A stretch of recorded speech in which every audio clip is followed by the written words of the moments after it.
Hey, that shit's fire, man. I spent like a few hours making that shit earlier. That motherfucking heat, man. I don't care what nobody got to say. That bitch cold. Yeah. So that's my new intro. Went ahead and put that together because I felt like I needed a new intro. I ain't like the other one. It was kind of boring, and that one I've been I was working on that for a couple days. Went out, while I was driving. Did a little filming and shit. So put it all together, and yeah, I feel like it turned out pretty good. Just this. I think that's a little bit better, yeah. But yeah. Went out, did a little bit of filming, put that motherfucker together, and I feel like it's pretty damn good. I want to check something real quick. What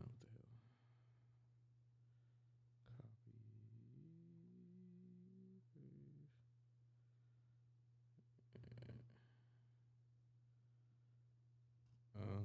Just trying to see if my shit's live right now.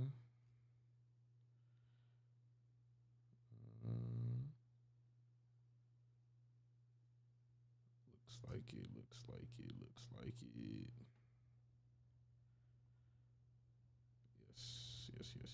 Yes, it's working. All right. Cool, got everything set up. Got my shit shouted out, whatever. Ain't nobody gonna come watch, but I don't give a fuck. This ain't about them. It's about me, bro. So let's we're gonna start on. Let's see what we got. I think we're gonna start on X because there's a lot of new updates with the war. There's a lot of escalation. There's a lot of attacks been happening back and forth and around the whole region. Iran attacked a base in the UK, I believe. 3 U.S. I think they're U.S. or Israeli fighter jets were shot down by Qatar, apparently, because everybody's saying that the Qatar military is incompetent, and they shot down 3 fucking planes, apparently. I don't know how. Guess we'll see how true that is, but we don't know yet. Is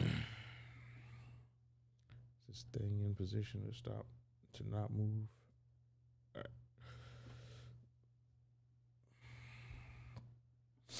So let's go ahead and we're gonna check out X and see if there's any updates. Hey yo, I thought this shit was crazy. Before we go there, this shit's insane. This shit about to put a lot of niggas out of fucking business. If you do DoorDash, bro, your shit is cooked. I'm sorry to tell you. Hi. Oh my. Here it comes, folks. It's the DoorDash dot. Hi. Over here. Wrong side of the road. Over here. Come over here. All right, folks. My first experience with DoorDash dot. Hi. Hi. Oh my gosh. That's awesome. Takes a lot of jobs, but it's awesome. Pizza. Do you gotta tip him? Do you have to tip him? No tipping. Life sucks for you, dude. Okay, close it. Okay. You know it's gonna take off. Bye. Bye-bye, DoorDash. Bye. This bitch gonna ask the DoorDash robot if it take a tip. These motherfuckers don't tip anyway, so why the fuck she asking the DoorDash robot if it's gonna take a tip? These motherfuckers would tip a robot before they tip a real fucking person. That's crazy. And then she said the shit gonna took her job. Bitch, why your big grown ass doing fucking DoorDash? Man, I did DoorDash for about 3 days, bro. That shit was fucking trash, man. That shit ain't worth it. They got you driving far as fuck for fucking $6 rides, bro. You be going like 10, 15 miles, past 12 McDonald's, because that's all that be open at the fucking 3 o'clock in the morning. Fucking McDonald's, nigga. So you pass 12 fucking McDonald's, take this shit all the way across the fucking city. Like, bro, ain't nobody else over here in this area. Like, there was nobody else that could have brought this fucking McDonald's, bro. Like, that's some bullshit and you know it. And then they don't fucking tip. Fuck that shit. Waste of time, waste of money. But let's get into the my bad, I just went on a fucking tangent. But let's get into the actual fucking coverage. I like this space that Suleiman runs. Really based and really knowledgeable. A lot of the people in here are there's people that come in from all different kinds of backgrounds. We talked to an ex-CIA guy like 2 days ago. It looks like he has Ryan Dawson in here right now. Ryan Dawson's a known truth teller, known very knowledgeable foreign affair guy. I don't think he was in any military or anything, but he knows a lot, and a lot of the stuff that he says turns out to be true. Why does my face look like that? I look like I got slapped or some shit. I think it's just the lighting. Highlighting my fucking cheeks. I don't like that shit. But yeah, so let's get up in here. Being accurate. Well, wait, you're correct. I correct you, sir. According to my President Trump, who's playing 5D chess, yes, you can. Well, yeah, Our expert came up here. But Mark, Rubio came out and said that Raytheon's capability to produce in 1 year are 700. You have to play 5D chess like my president does. See, he says it's possible. Just you got to believe, man. Trust the plan, gentlemen. Sorry, my app crashed. You guys just done the thing again. yeah, it's very expensive to protect because I saw some cost breakdowns and they were saying like over the past few days, just for the UAE alone, they might have spent maybe 2.5 to 3.2 billion on defense. Whoa, in days, what? It's 4 to 8. It's 4 to 8 billion. It's 4 to 8 billion. Yeah, but it's been an You know extra what's day funny? since I've seen that analysis. So yeah, I believe it. You know what's funny? These big giant deals they do. These idiots are buying fighter jets, which they don't need, right? They do it just because that's how they think. When they should have been spending the 200 billion or whatever, how many dollars they're giving in this deal for defense, right? For these kinds of missiles, the things that actually are plausibly going to pose a threat to you in the future. Instead, they just do vanity projects and get F-35s. Yeah, there's not enough on the other side.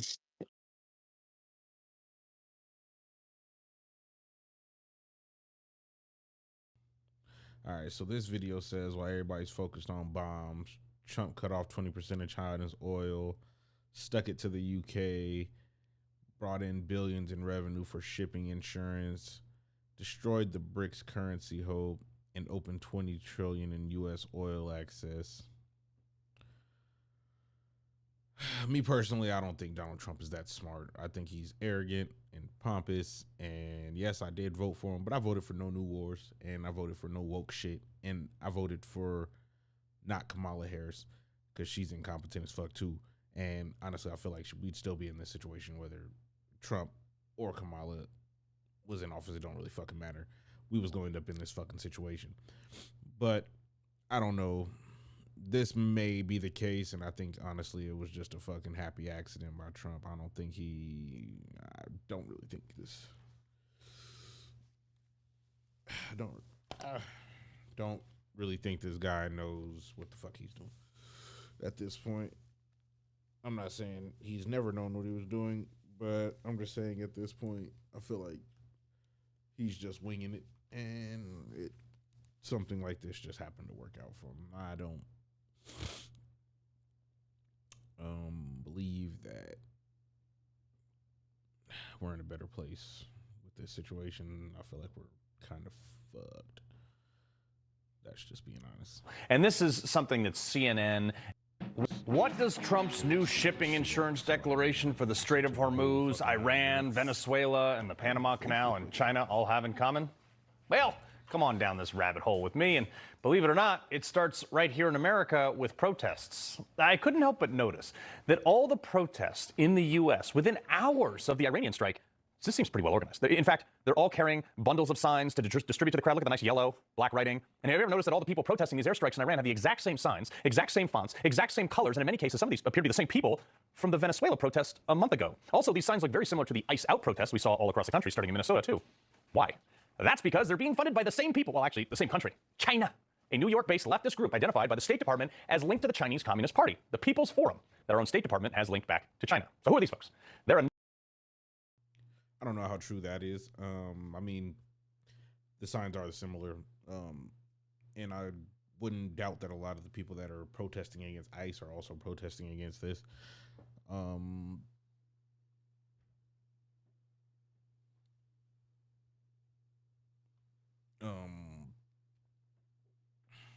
Not surprised at all. Lost my train of thought.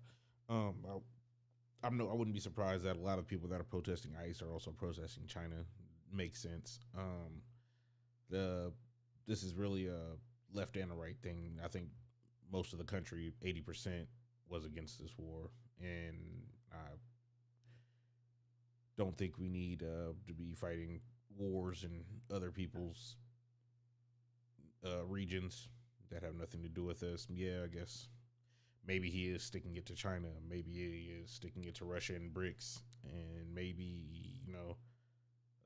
he wanted to slap UK across the face a couple times. But UK is our ally.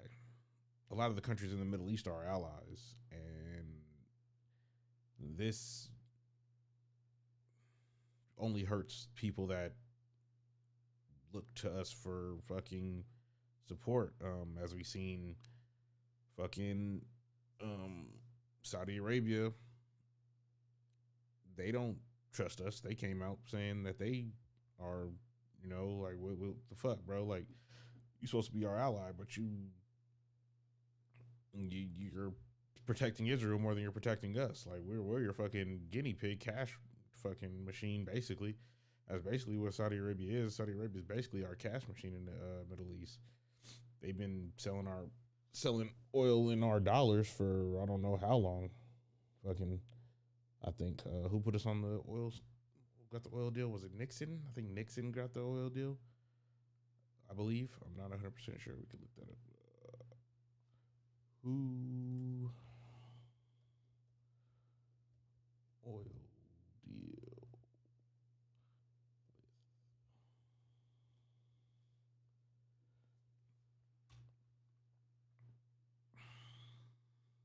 Oh, Roosevelt. Roosevelt secured the first oil deal.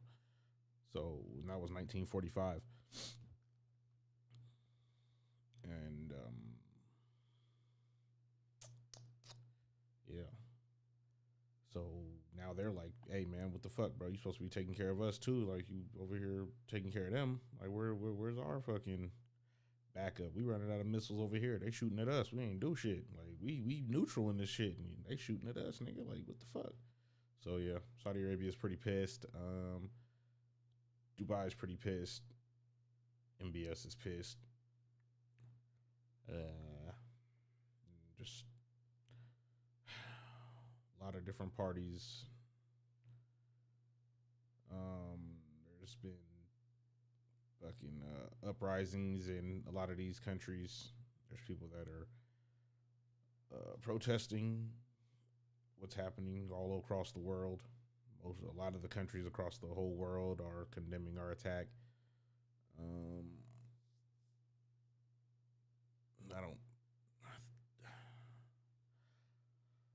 I want to say I don't think this conflict is going to last very long.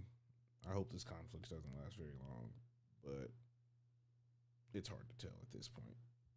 Let's get back into this. What does Trump's new shipping insurance declaration appear to be the same people? Leftist group identified by the State Department as linked to the Chinese Communist Party, the People's Forum, that our own State Department has linked back to China. So who are these folks? They're a New York City-based nonprofit organization, operating tax-exempt, by the way, founded in 2017. And who do they get money from? Oh, look, according to the House Ways and Means Committee, the People's Forum admitted to receiving over $20 million in funding from Neville Roy Singman, wealthy U.S. expat living in Shanghai with long documented ties to the CCP. Fun fact also, this guy's married to Jody Evans. She's the founder of Code Pink, who used to be really critical of China until she got married to him back in 2017. And then she all of a sudden became like awful friendly to China. Weird, right? But the real question is, why would China fund protests in America? This is actually really simple. And this is something that CNN and all their brilliant military and political analysts have all missed. Trump is not doing these strategic strikes and ops in a vacuum. Our number one global competitor and the biggest risk to our superiority, both economically and a bit militarily, China. And since China's doing everything they can to hurt us on trade and currency manipulation and a number of other things, Trump said, okay, I can play that game too, and I'm better at it. You guys, being China, import 70% of the oil to your economy that it requires to function. So, Xi Jinping, hold my beer. China gets, or actually got, 3 to 5% of its oil from Venezuela. It's not a lot, but it's enough of an interest to have China place anti-aircraft radars and surface-to-air missiles in Venezuela to protect those interests that, by the way, we took out in like a nanosecond. So, when we kidnapped Maduro, China funded protest here to try to dissuade any further intervention because of political pressure in Venezuela because they thought they could just install another China-friendly head of state and keep the oil spigot running. Trump shut that down with a naval blockade and letting any potential would-be leader know that we'll snatch you in the middle of the night too. And then started directing that oil towards us. We're going to have our very large United States oil companies, the biggest anywhere in the world, go in, spend billions of dollars, fix the badly broken infrastructure, the oil infrastructure, and start making money for the country. Fast forward a month, came the Iran strikes this weekend. And again, within 24 hours, mass protests here in America with the same signs from the same group, but this time supporting Iran. Would you look at that? China's heavy reliance on Iranian oil. That is why China is funding this round of protests, because in that last month, Trump has taken away over 20% of their oil supply. By the way, that is paid for in the yen, not dollars under the BRICS currency umbrella. 90% of the oil leaving Iran was going to China. Yes, of course, Iran was a state sponsor of terror and has killed thousands of Americans and was building a nuclear weapon, and that was the primary reason to do what he did. However, this was a pretty close second that no one is talking about. And a few libs picked up on this, like screaming, it's all about the oil. Of course it's about the oil. So what? Trump's the first guy to actually not deny that, by the way. Iran has what is believed to be 20 trillion in oil reserves, another 10 trillion in gold, lithium, copper, and a bunch of other things that were all being traded in the yen, not the dollar. These are all factors that go into the global policy, folks. Just so stay with me here. Henry Kissinger knew this, which is why China was challenging the deal he made with the Saudis decades ago that, quote, all oil would be sold in US dollars, the petrodollar. And if America lost that deal, if China came in with the yen and started trading all the oil on the yen, America could actually lose our ability to print money, which would implode our economy with the debt we have. Trump just stopped that dead in its tracks, and no one's giving him credit for it. No one's talking about it. No one's covering it. All these things are related. Trump's push to take back the Panama Canal from China, people laughed at him. They thought it was a joke. But what it did was, it actually forced a huge swath of China's trade to spend an extra $30 million per boat to go around South America. Greenland, massive national resources. People thought it was like some pet project. It makes us not reliant on China for rare earth metals, who we know, by the way, China has been securing massive mineral rights all around the world, including moving into Afghanistan right after we left it for lithium mining with their Belt and Road Initiative. It appears Trump is like the only one trying to keep China contained here, too. And everyone else is just absolutely asleep at the wheel. In fact, they're buying the stuff from China in mass rather than from us. You probably noticed that the stock market's going a little bit crazy today. First off, calm down. It'll come right back. It'll be fine. It's one day. Mostly, though, because the Strait of Hormuz being shut down. And everyone jumped in like, how the heck did Iran shut down the Strait? Oh, Trump, blah, blah, blah, blah, blah. They started freaking out. Iran didn't do anything. You know who did? And this is going to blow your mind. This is not the age of Churchill. I will say the UK has been very, very uncooperative with that stupid island that they have, that they gave away and took a 100-year lease. The UK. I know you're thinking like, the UK, what the hell do they have to do with the Strait of Hormuz? There's a little group called the Mutual Protection and Indemnity Club. That's the IGP&I. It's basically the insurance conglomerate that covers international shipping in that region, in the Middle East region. And no vessel is going to dare to get underway without insurance. Huge amounts of cargo. So it consists of 12 companies in total, all up and down the eastern side of the Atlantic Ocean, mostly 6 of which are based out of. I didn't know that at all. That's actually a pretty good move. But Iran still has the ability to shut down the strait. They can threaten. They already have threatened to bomb people coming through there. I think we just sent. I think America just sent a fleet to that area, a naval fleet to that area. So maybe that's going to shake things up a little bit. Maybe that'll have people double taking and second guessing, but who knows? I think it's just gonna spark more conflict. And yeah, they say UK owns this area, but Iran don't answer to the fucking UK. Why the fuck do they give a fuck about what the UK got to say? The way I see it, nigga, that shit's in their backyard. So, I mean, you come in there, Iran's going to have something to say about that. They already did. And as far as China not being able to get oil, taking 20% off of China, Iran and China are very closely aligned. So you don't think that Iran's going to be like, oh, yeah, you're in a China ship. You're good, bro. Go ahead, slide through. Like, you don't think that they're going to do that? Let me check your papers. Oh, China, you're good, bro. Oh, let me check your Oh, Russia, go ahead, buddy. Like, so yeah, you can say that, you know, they stopped 20% of China's oil, but did they really? And I think China actually imports way more oil than that. I think it's like 60% from the Strait, I think. And then they also have the pipeline with Russia.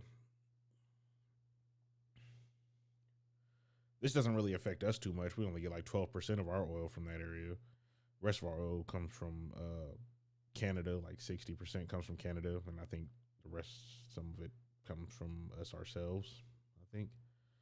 And then, shit, we got Venezuela now. So, I mean, we're going to be snatching Venezuela shit. And yeah, we do get a lot of our rare earths from China. And Greenland has a lot of those rare earths that we do require to create, you know, airplane parts and, you know, the lithium for your phones and for other devices and shit, laptops, TVs, cameras, like, so. I don't know, what's this 20 trillion in U.S. oil access? I need to see what that is. Of the UK. And yes, the same UK that told America that we couldn't use their air bases to stage our assets for the bombing campaign in Iran. Picking up what I'm putting down? This is the same UK that is also heavily reliant on China because they got rid of all their own energy. They need to import stuff now. So my question is, was Keir Starmer pressured by China? Wouldn't be the first time. Were those insurance companies also pressured by China? Also wouldn't be the first time. Because I'm thinking, did China come in and say, hey, look, if we can't have the oil, no one can. Let's figure out a way to shut it down. And did you know that all of those companies, those insurance companies, have huge offices in China? This is all the foreign policy stuff that Trump is dealing with right now. More than half of some of those companies, those insurance companies' revenue relies, not needs, but relies on the ability to operate in China. So they sided with China. And Trump came out and kneecapped everybody and said, you know what? Look, effective immediately. I have ordered the United States Development Finance Corporation to provide, at a very reasonable price, political risk insurance and guarantees for all financial security of all maritime trade, especially energy, traveling through the Gulf. This will be available to all shipping lines. If necessary, the United States Navy will begin escorting tankers through the Strait of Hormuz as soon as possible. Bet on China, they just lost all the revenue from the Middle East region in insurance because Trump's going to have the U.S. back the shipping insurance policies. Now, by the way, that will be cheaper because the U.S. Navy is going to escort ships, making the risk lower, and the cargo ultimately garner revenue for the U.S. of A. Trump kind of for the win. Also makes me wonder what the hell NATO has been doing for the last 50 years. He loves the Constitution. China, they just lost all the revenue from the Middle East region in insurance because Trump's going to have the U.S. back the shipping insurance policies. Now, by the way, that will be cheaper because the U.S. Navy is going to escort ships, making the risk lower, and the cargo ultimately garner revenue for the U.S. of A. Trump kind of for the win. Also makes me wonder what the hell NATO has been doing for the last 50 years. I mean, we know NATO doesn't do fucking shit anyway. We fund like 80-90% of the fucking shit that goes on whenever we send troops out. Nigga, NATO ain't fucking helping us. It's usually us anyway. So NATO doesn't really do shit. So that's not really a question. And yeah, okay, so we're gonna send Navy ships to escort every goddamn boat through the strait. How much is that gonna cost itself? Like just positioning all those boats off the coast of fucking Iran was like $5 million a day or some shit. So how the fuck are we gonna maintain that?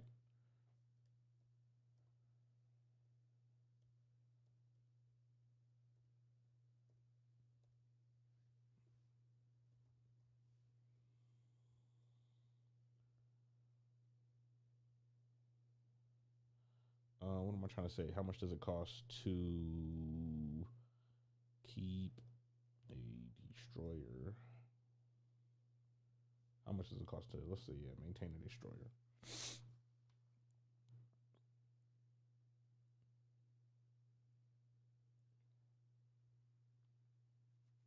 So $28 million a year in maintenance as of 2024, but I would assume that that's not running that motherfucker every day through the fucking Strait of Hormuz.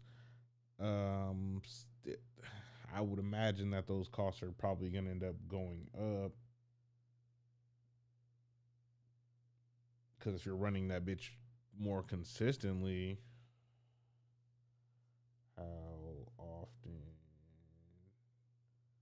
does a destroyer? How often does a destroyer? What am I trying to say? How often does a destroyer run? I guess.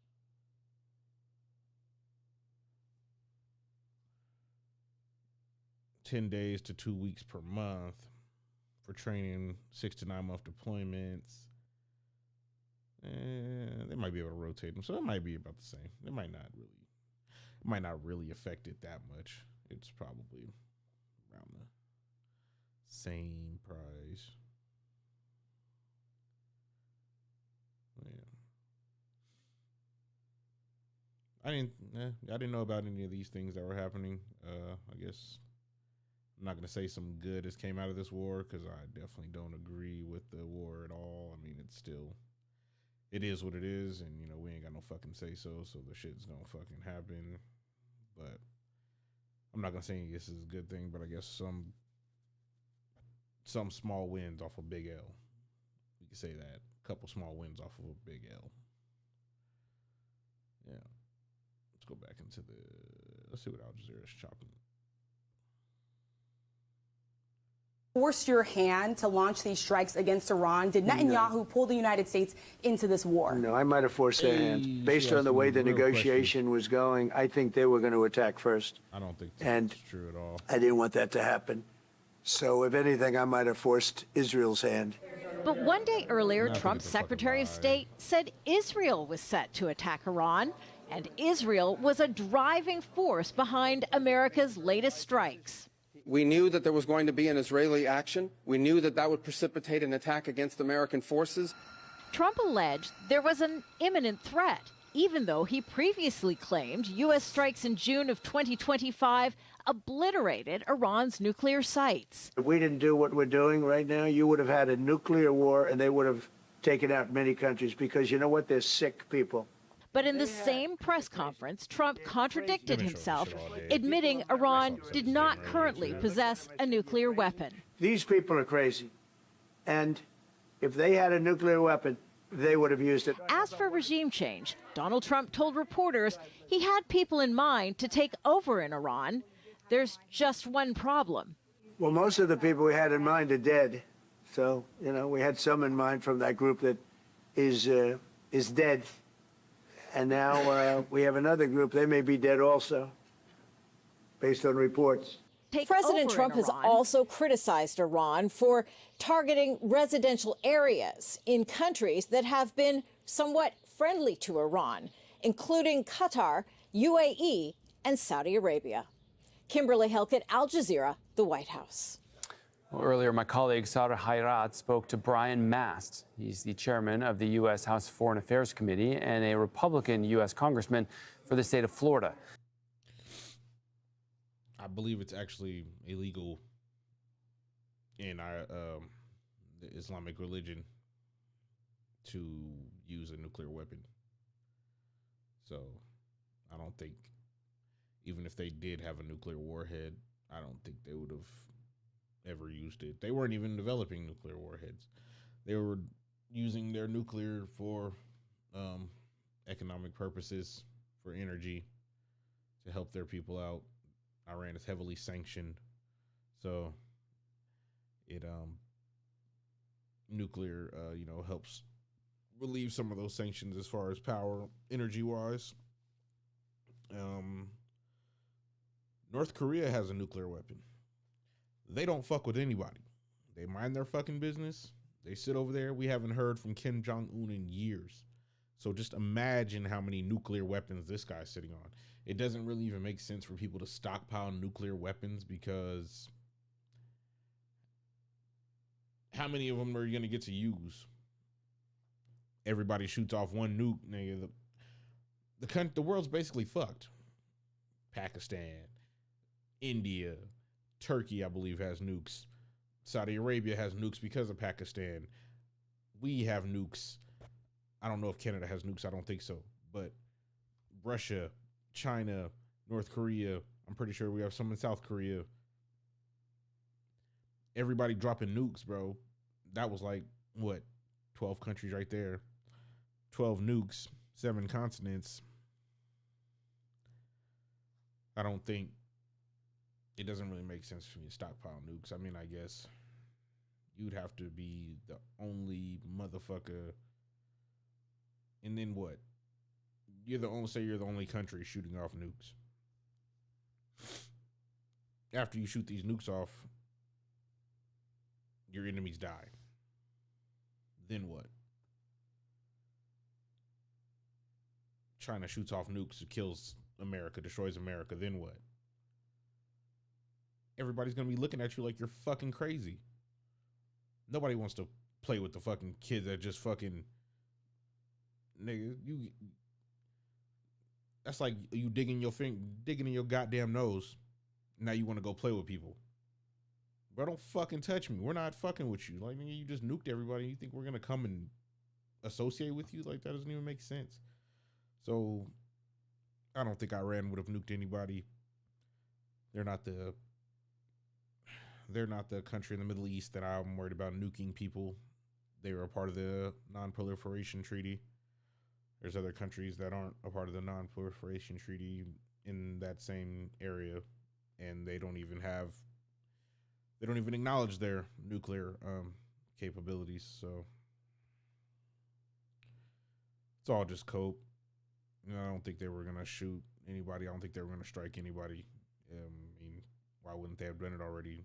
You're sitting on thousands and thousands and thousands of fucking ballistic missiles and drones. They could have been shooting missiles at people for the past 6 months. They didn't have to have a ceasefire with Israel at all. They knew this day was coming. They knew Israel was coming back to fucking shoot at them again. Why the fuck would they even... They could have been shooting at Israel for the past 6 months. 8 months since June. Or last summer, July, I think. June, I think. They could have been shooting at Israel for fucking 8 months. And Israel couldn't have did shit about it. They would have been ran out of missiles. Defense missiles. Iron Dome would have been cooked. David Sling would have been cooked. The Arrow would have been cooked. We would have ran out of THAAD missiles. I think Iran's more of a rational player in this region. I don't think Iran didn't have any of this on their mind at all. And then killing Khamenei. Shia Muslims believe in martyrdom for sure. So just killing Khamenei didn't do anything but galvanize the people. And as we've seen, Trump and them assumed, oh yeah, he's gonna die and they're gonna overthrow the regime. It's not what happened at all. Khamenei knew he was gonna die. He said it like a couple weeks ago. This man was 87 and had cancer. He knew he didn't have long to live. So. Mass says the threat presented by Iran justifies the American and Israeli attacks. Obviously, there is what has gone on just in the last couple of weeks with our negotiations that were ongoing in Oman, in Geneva, with Oman, in Geneva, with others, and the desire to say no nukes, no missiles, no proxies. And where that conversation was going, which I can't speak to you about where everything in that conversation was going, other than to say it led us to believe that there was the potential for a strike. That would be one example. You go beyond that and you look at the U.S. aircraft that had been knocked off the decks of our carriers because of the drones and ballistic missiles that Iran or their proxies had fired directly at our Navy vessels. You look at their harassment of our merchant marine vessels as an ongoing threat. You look a year and a half ago at their killing of 3 U.S. service members in Jordan at a place called Tower 22, that being Sergeant Moffett, Sergeant Sanders, Sergeant Rivers. And the list of these continual threats go on. I'd make one other quick point on this. In the United States, we designate Iran as the largest state sponsor of terror, and that gets said a lot. But what that means to me when I say they are the largest state sponsor of terror, that means to me that every single day they are an imminent threat against me until the day that I do not designate them the largest state sponsor of terror. Right, and I just want to shift here to the goals. Now, you have said that the goal is to degrade Iran's military capabilities rather than enter a full-scale war. I suppose, what would success look like from your perspective, and how would Washington know that the objective has been achieved? As our allies in the region know, we have a tremendous capability for intelligence because of our combined network of intelligence. You've seen the operations that have taken place. The objective is very specific. Destroy every single piece of Iranian military hardware that can reach out and touch American forces anywhere in the region, whether that's surface to surface, surface to air, whether it's the platforms that deploy them, whether it's caches of the systems that would go inside of some type of launcher, whether it's assets that are working as a part of their Navy, allowing them to mine the Straits of Hormuz or other places, whether it's buried in the side of a mountain or whether it's a mobile platform moving across the road somewhere, to destroy every single piece of equipment that has been used in the past or could be used in the future to reach out and touch us or our allies. That is what mission accomplished looks like. I believe that we can accomplish that mission. And maybe to say one final thing on that point, it's a worthy goal to say, taking out the archer is easier than taking out the arrows. And we are working to take out every bit of the archers that are deploying those arrows in our direction. Right, and Mr. Congressman, you sound, very confident there that you will achieve those goals. How confident, though, are you that the United States and its allies can contain the conflict and prevent a wider regional war? Because that is a concern for many of us here in the region. We operate under this rationale always. We plan for the worst. We hope for the best. We do not do that in the opposite way. But what we have going for us is every minute that goes forward, we are degrading their capabilities. And at the same time, we are bringing more capabilities online, certainly the United States of America, but certainly allies in the region as well, because they see the report just came out that we're running out of fucking missiles. So Iran has tens of thousands of missiles, if not 100,000 missiles plus. We're spread too fucking thin. Patriot rockets, Tomahawks.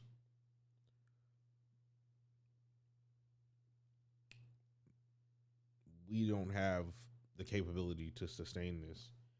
And the ground invasion isn't in our best interest. We struggled in fucking Vietnam. We struggled in fucking Iraq. Don't let them lie to you. We didn't win these fucking conflicts. We definitely didn't win Vietnam, but we definitely didn't win Iraq either. So if we run out of fucking usable missiles, we were just importing missiles from other countries, our allies in other countries, because we're running so low. All to protect Israel. So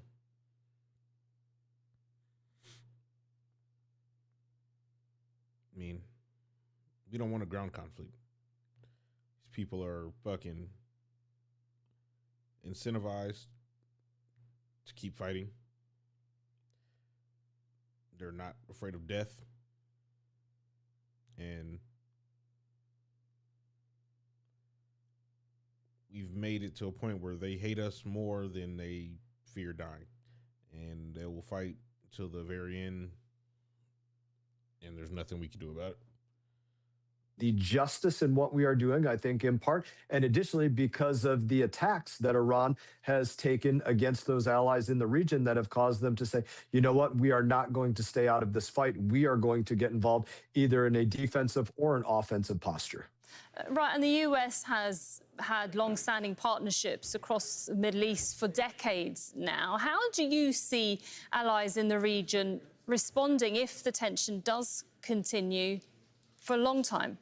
This is a tension that has existed for a very long time. I would beg the question, why does the United States of America have forces across the region, whether in Bahrain, UAE, Qatar, in Sinai, Egypt, anywhere throughout the region? Why do we have these forces? And it is in part to protect what are our interests in the region, and in part as well, because two things can be true at once.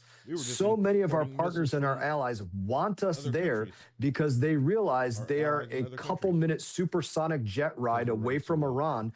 And without the United States of America's capabilities there, they worry about getting rolled over by Iran in the same way that Kuwait was rolled over by Iraq. All right, just to recap developments on the conflict between the U.S., Israel, and Iran. Israel has carried out new airstrikes across Lebanon. The latest attack hit the Hazmiya area of Beirut. That's close to the presidential palace and the defense ministry. Earlier, Israel said it targeted a building belonging to the Palestinian armed group Islamic Jihad. U.S. congressional Democrats say the Trump administration's justifications for attacking Iran. I gotta pause this real quick, 'cause I'm not too sure that my fucking sound is working. I'm gonna be really upset if it's not, because fuck.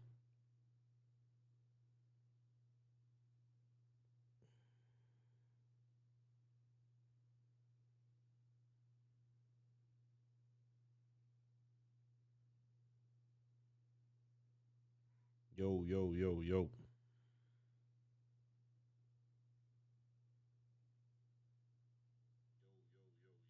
Okay.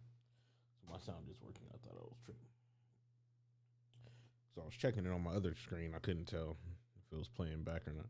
But all right. Are falling short.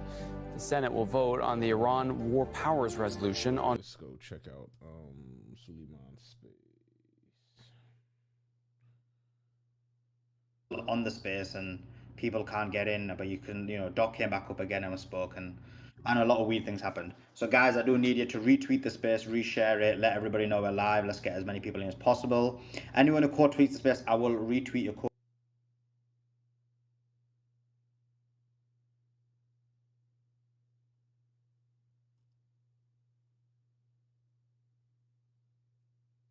What just happened?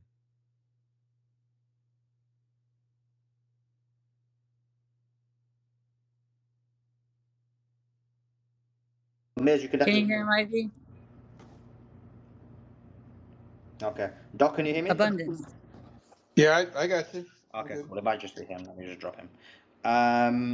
Okay.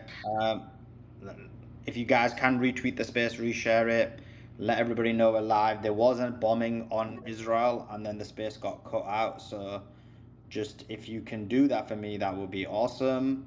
And let's try and get as many people in here as possible. Unfortunately, the space did crash. I do thank they've already got 1,300 people who came back immediately. So I'm really happy that you all put your notifications on. And we've got 133 retweets already, so I appreciate all you guys. I'm gonna obviously retweet as many people as possible. And if you can get the space, put it in your DMs, put it in your different things, let everybody know about it. As you guys know, unfortunately, Zios be Zios. And like, as some They don't got nothing going on because their space just crashed. So I'll come back to that later. We could talk about something else I had seen earlier. See if I do I have any new followers. I ain't got no followers. Hey man, you see this shit? Follow me on fucking Twitter, man.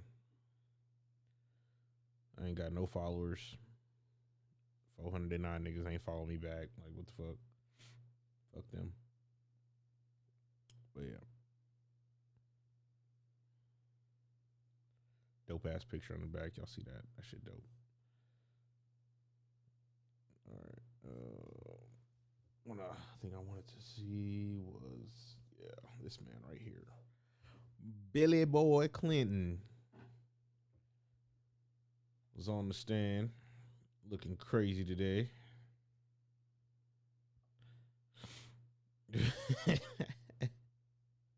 Says, look at your old yearbook and all the baddies that you cracked back in the day. Bruh. Yeah, man, they had Bill Clinton on. They had Bill. Look at this guy.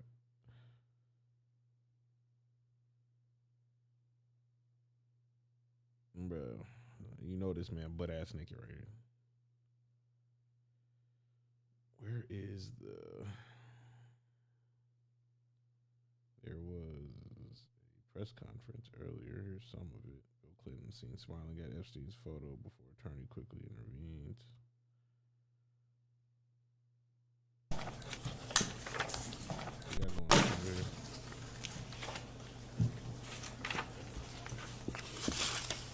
What's that? Let me see it.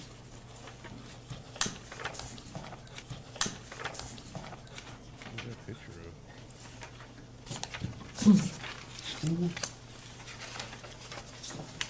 Okay.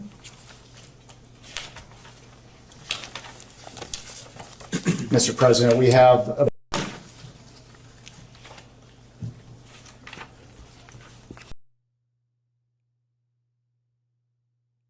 Let's go to YouTube. That might be a little bit better. Watch some of this Bill Clinton hearing. Or testimony, I mean. This was actually yesterday. Yeah, 4 hours. Yeah, I'm definitely not watching all this shit. What the fuck? 4 hours. God damn. Hey, this shit got 121,000. I thought this shit would have way more views than that. That's crazy. William Jefferson Clinton, conducted by the House Committee on Oversight and Government Reform under the authority granted to it pursuant to House Rule 10. Accordingly, House Rule 10 grants the committee broad jurisdiction for the committee to conduct investigations of any matter at any time. On July 23, 2025, the Subcommittee on Federal Law Enforcement of the Committee on Oversight and Government Reform. Do you have any questions before we begin? No. I have a comment before we begin, please. Mr. Chairman, I wanted to start out by saying, as you know, yesterday there was a photo released. And I appreciate you assuring and admonishing the committee and all of us of our obligations. Obviously, we want to ensure that that doesn't happen again. We've obviously experienced a number of deep fakes that have now been circulating on the web, not because of anything that the committee did, but because of the release of this particular photograph. And for that reason, I would ask two things. One, a reminder to all that the obligation to maintain what is occurring in this room occurs, and two, a release of the video of the Secretary's testimony as soon as possible, ideally today, which was in 24 hours, and the same for the President, so that there are not deep fakes that are representing what is happening here when they actually have not. Yeah, and let me say, yesterday that was an unfortunate situation. We had probably two things that shouldn't have happened. The release of the photo, as well as a Democrat member communicating with the New York Times. So I will again remind everyone to refrain from sending pictures or texting with media outlets outside. Melvin is our videographer, and he's doing this today, as well as producing the video, so we'll get them out hopefully as soon as possible, hopefully within the next 24 hours. Thank you very much, Mr. Chairman. I appreciate that. Nothing new. Mr. President, do you wish to provide an opening statement? I do, but it's brief. First of all, good morning, and welcome to all of you to our hometown. I appreciate you coming here. I'm here today basically for two reasons. First of all, I love my country and the Constitution, and I believe America was built on the idea that no one is above the law, especially presidents. Hey, man, we know Bill Clinton a goddamn... We know Bill Clinton a fucking gooner, man. We know, bro. We know. So there's no there's no question that Bill Clinton was doing some shit, bro. Because old Billy Boy was out here gooning. We know it. And that we should all live by the same set of rules shaped by the Constitution. Democracy requires every person to play their part, and I hope that by being here today, premium, man. we can bring ourselves a little further away from the brink and back to being a country where we can disagree civilly and search for the truth and justice, and that outweighs the partisan urge for spectacle and point scoring. I will do my part, and I will do yours. The second reason I'm here is that the girls and women's lives are destroyed. There's not much justice for people. They're waiting too long for both. From my first claims to 15, but in the years before Spanish Light, and I noticed during my living elections any indication of what was going on. I'm here to offer what little I know so I can do my part to prevent something like this from happening again. I have to say one personal thing. Since Hillary came in yesterday, she had nothing to do with Jeffrey Epstein. Nothing. There's a picture of us both shaking hands with him in a photo line in 1993 at a fundraiser for the White House Historical Association. I don't know how it is under President Trump, but when I was there, it was about the most non-political operation you can imagine. There were people who love the White House, who were interested in it, would give a little money every year to do things that needed doing around the house. And nothing nearly as extravagant as the ballroom or any of that, just things that had to be done. And neither she nor I remembered. Let's go like 30 minutes and see what they talking about. And was more extensive than my relationship with Mr. Epstein, because Ghislaine Maxwell started going with a man named Ted Waite, who had made a lot of money making the first sort of self-designed computers. And he was a big supporter of mine and the foundation. Before I'm like, fuck, bro. I'm not trying to watch 4 hours of this shit. Key moments from Bill Clinton's fucking Let's see. I do think you should be talking to me. I think you should have called me. I did take those plane trips with him, and you have a right to ask those questions. So I'm glad to be here, and I understand what the oath is. I have to be honest with you. You know, I'll be 80 years old if I live to my next birthday. I don't remember everything that happened 24 years ago, but I do remember some things, and I will tell you what I remember as best I can. She's been described on being on a 2002 Africa trip and providing massages. Was she or any other young female on that trip underage at that time? Not that I'm aware of. Okay. Did you ever receive a massage or have physical contact from her or anyone else on that trip? You've seen the pictures. There was one time when I was sitting up and I got a back rub, a neck rub. Okay. And I think Shantae did it, but I'm not sure. I wish Shantae had told me. I liked her. Mm-hmm. But I didn't think it was anything unusual. I can't tell you how many airplanes I've been on where rich people asked me to go and they had someone offering a massage. You know, all these boats that you go on and all that, they all do that. Did you ever visit Epstein's Little St. James Island? No. We have Virginia Guffrey, who has testified seeing you on the island with 2 young girls. Did this occur at all? Okay. Why do you think she would have made that claim? Objection, speculation. On, you can't possibly tell the truth. Have you ever met her or any other Epstein associated underage girl? Not to my knowledge. In Epstein's 2016 deposition unsealed in the DOJ files, he refused to answer if you were accompanied by 2 young women who were approximately 18 years old on the island. Were any such women potentially underage with you? I know you've stated that you were not there, but did you have any interaction with the said Objection to individuals? the foundation of the question. He's already stated he was not on the island. You're now asking about a claim of the Fifth Amendment by Jeffrey Epstein. Okay. Is it possible, and in your opinion, that you and or your wife were targeted as a means of an intelligence gathering operation? Object to the by form of Jeffrey the question. Epstein and Ghislaine Maxwell? Object to the form of the question. No objection to if he knows that they were targeted. I believe that's what she asked. No, she said it's impossible, so she's asking him to speculate instead of asking him, Do you know if you were targeted at any point? I don't, but I don't. I'd sort of be surprised, but I'm not. I don't know. Mr. President, before we left off, I asked you to characterize your relationship with Mr. Epstein. I asked you if you considered him to be a friend. You said you did not. Is that right?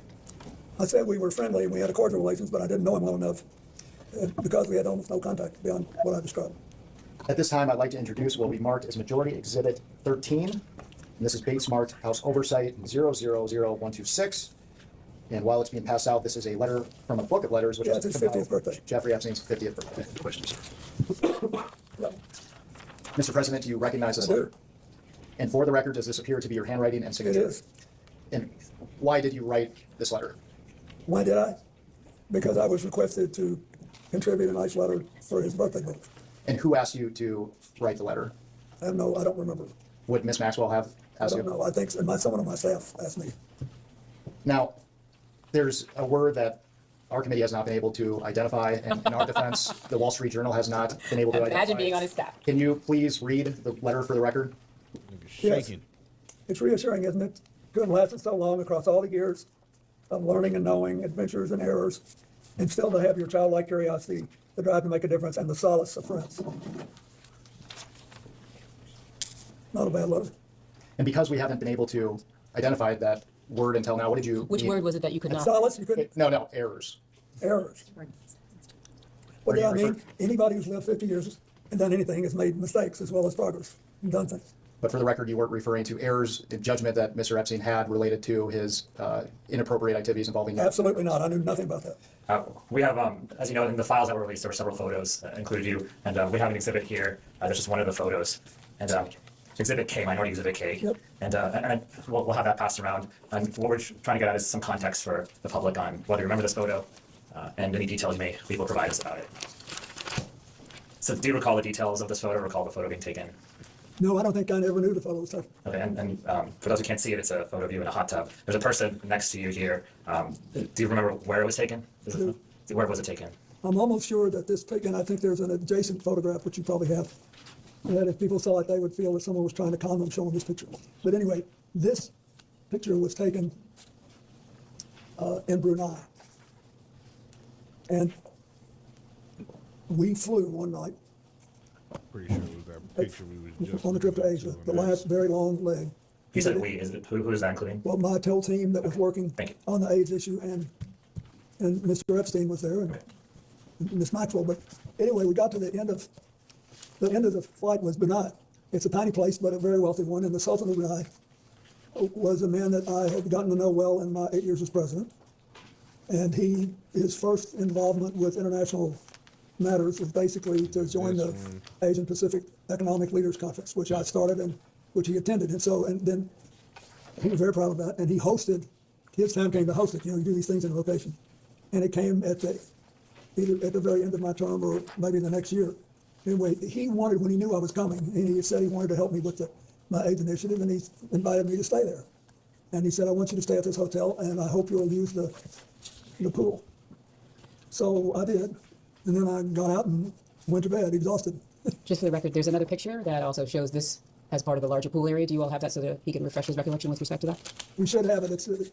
It's quite enlightening. If you watch this, yes, it's noted. It'll give you a different feel. Thank you. Okay. We don't have it with us right now. Okay, thanks. I just wanted to make sure he knew the context. And so were there other people in that pool or hot tub with you as well? I don't think there's anybody in the hot tub. I didn't forget that there was anybody in the hot tub, but it was big, but it was about. Well, he's asking in the pool area. There's a girl over here. Is there someone? Yeah, I don't know who that is. But he's also asking in the pool area whether other individuals. I don't know who that is. Okay, so you don't know? No, and then there were other people in the pool. Yeah, so do you remember, were they under 18? No. No. Were they part of your traveling party, he's asking you? Yes, they were, I think.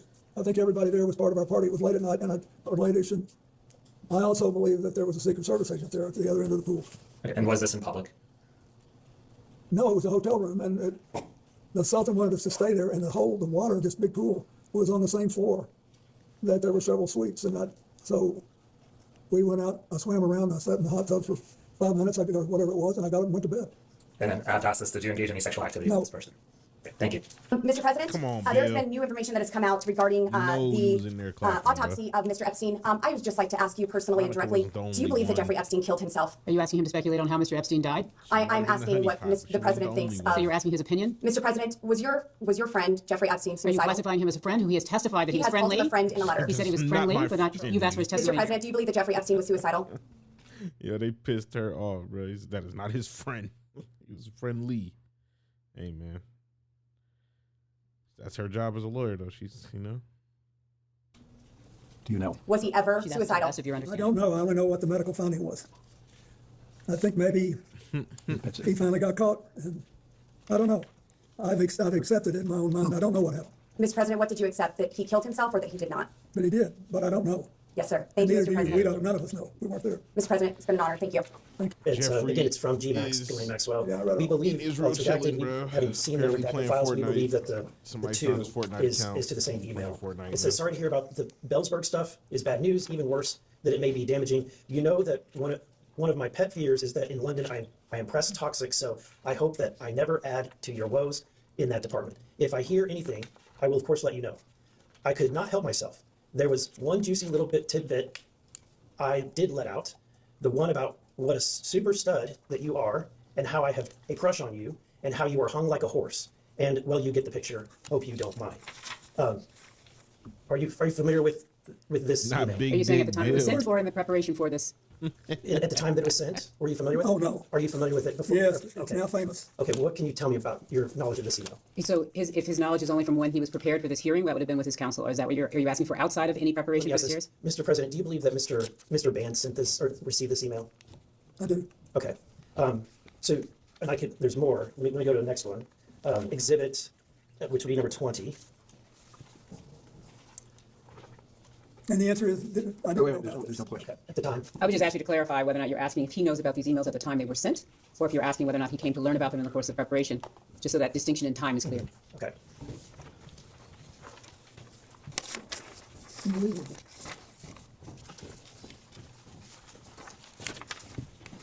I believe this email is also very short. It's just at the top. Again, it's from the WJC email, same one.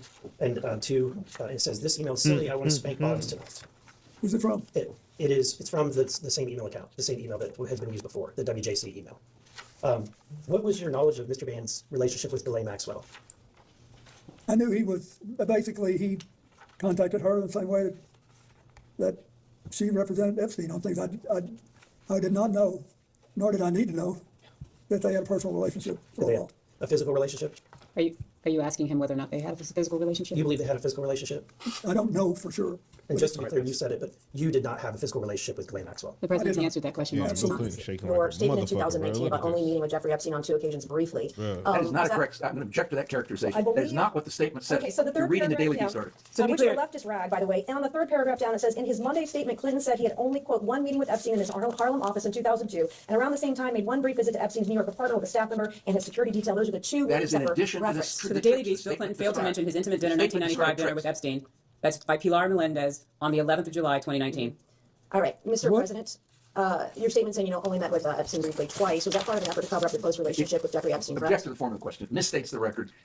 She's asking if you were trying to mislead the public. Oh, no, Okay. How many times did Ghislaine Maxwell visit your home in Chappaqua? I have no idea. Who invited her? Well, I don't know. I don't know how, she may have been, Mr. President, that's it. Okay. Hillary had political events there. Okay, so is it to your knowledge, was she at your home in Chappaqua likely because your wife had her over for Senate events? That's what you testified earlier today, correct? That's not what he testified, but please ask the I would question like as him to to what he would clarify. actually. Thank you. I appreciate that. I do not know, but if you are implying the reverse, I will volunteer something. She was never at my house in Chappaqua for any personal reasons.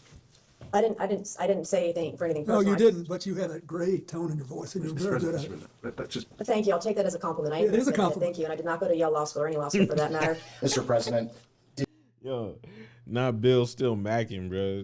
He had a great tone of voice. Hey, man.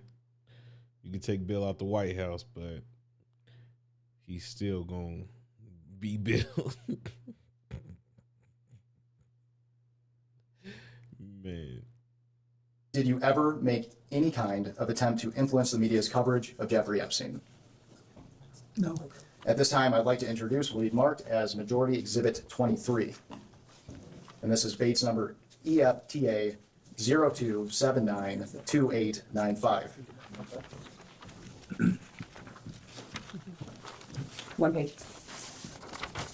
Yes, sir. Thank you.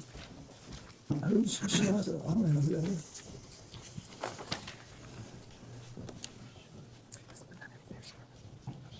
And this is email from Virginia Giuffre, an Epstein victim, that alleged that you walked into Vanity Fair and threatened them not to write sex trafficking articles about your good friend, Jeffrey Epstein. Mr. President, is this true? No. No. Not no, hell no, not close, no. Why do you think Ms. Giuffre would make these claims? Are you asking him to have an opinion I don't about know, Ms. but- Giuffre's point of mind? Can we not do that? Like, ask him about the facts that he knows, as opposed to asking about the facts in other people's minds. Mr. President, have you ever asked any other publication to shut down a story related to Mr. Epstein? No. From inside this room, can you please advise me as to whether or not that's permissible and consistent with the rules, particularly given that we have asked for a Crash out public Clinton. hearing? If there are photos that are being released of the secretary as she is testifying, can you please explain how that I'm can done occur? with this. If you guys are doing that, I am done. You can hold me in contempt from now until the cows come home. This is just typical behavior. We will go off the record. Oh, for heaven's So I sake. would like to understand how that's permissible. It doesn't Excuse matter. me. We all are abiding by the same rules. I will take that down. Yeah, So well. I would like to take a break at this moment. Yeah, I would like to have I'm a done conversation. for now. This Go off the record. seems guilty to me. I don't know how this looks to y'all, bro, but if you in a fucking testimony deposition hearing or whatever the fuck this is, bro, and you get up and you crashing out, bro. Man, I've seen this clip a few times already, but bro, Hillary, you looking guilty, motherfucker. President Clinton took trips on Mr. Epstein's jet, is that correct? Yes. Would you consider offering a private jet as a donation in kind to the foundation? Well, I don't know what the rules are under the 501c3 regulations, but it was certainly a gift, and he was, one of a number of people who provided transportation so that Bill could do the work he was doing. Instead, you have compelled me to testify, fully aware that I have no knowledge that would assist your investigation in order to distract from President Trump's actions and to cover them up despite legitimate calls for answers. If this committee is serious about learning the truth about Epstein's trafficking crimes, it would not rely on press gaggles to get answers from our current president on his involvement. It would ask him directly under oath about the tens of thousands of times he shows up in the Epstein files. If the majority was serious, it would not waste time on fishing expeditions. There is too much to be done. What is being held back? Who is being protected? And why the cover-up?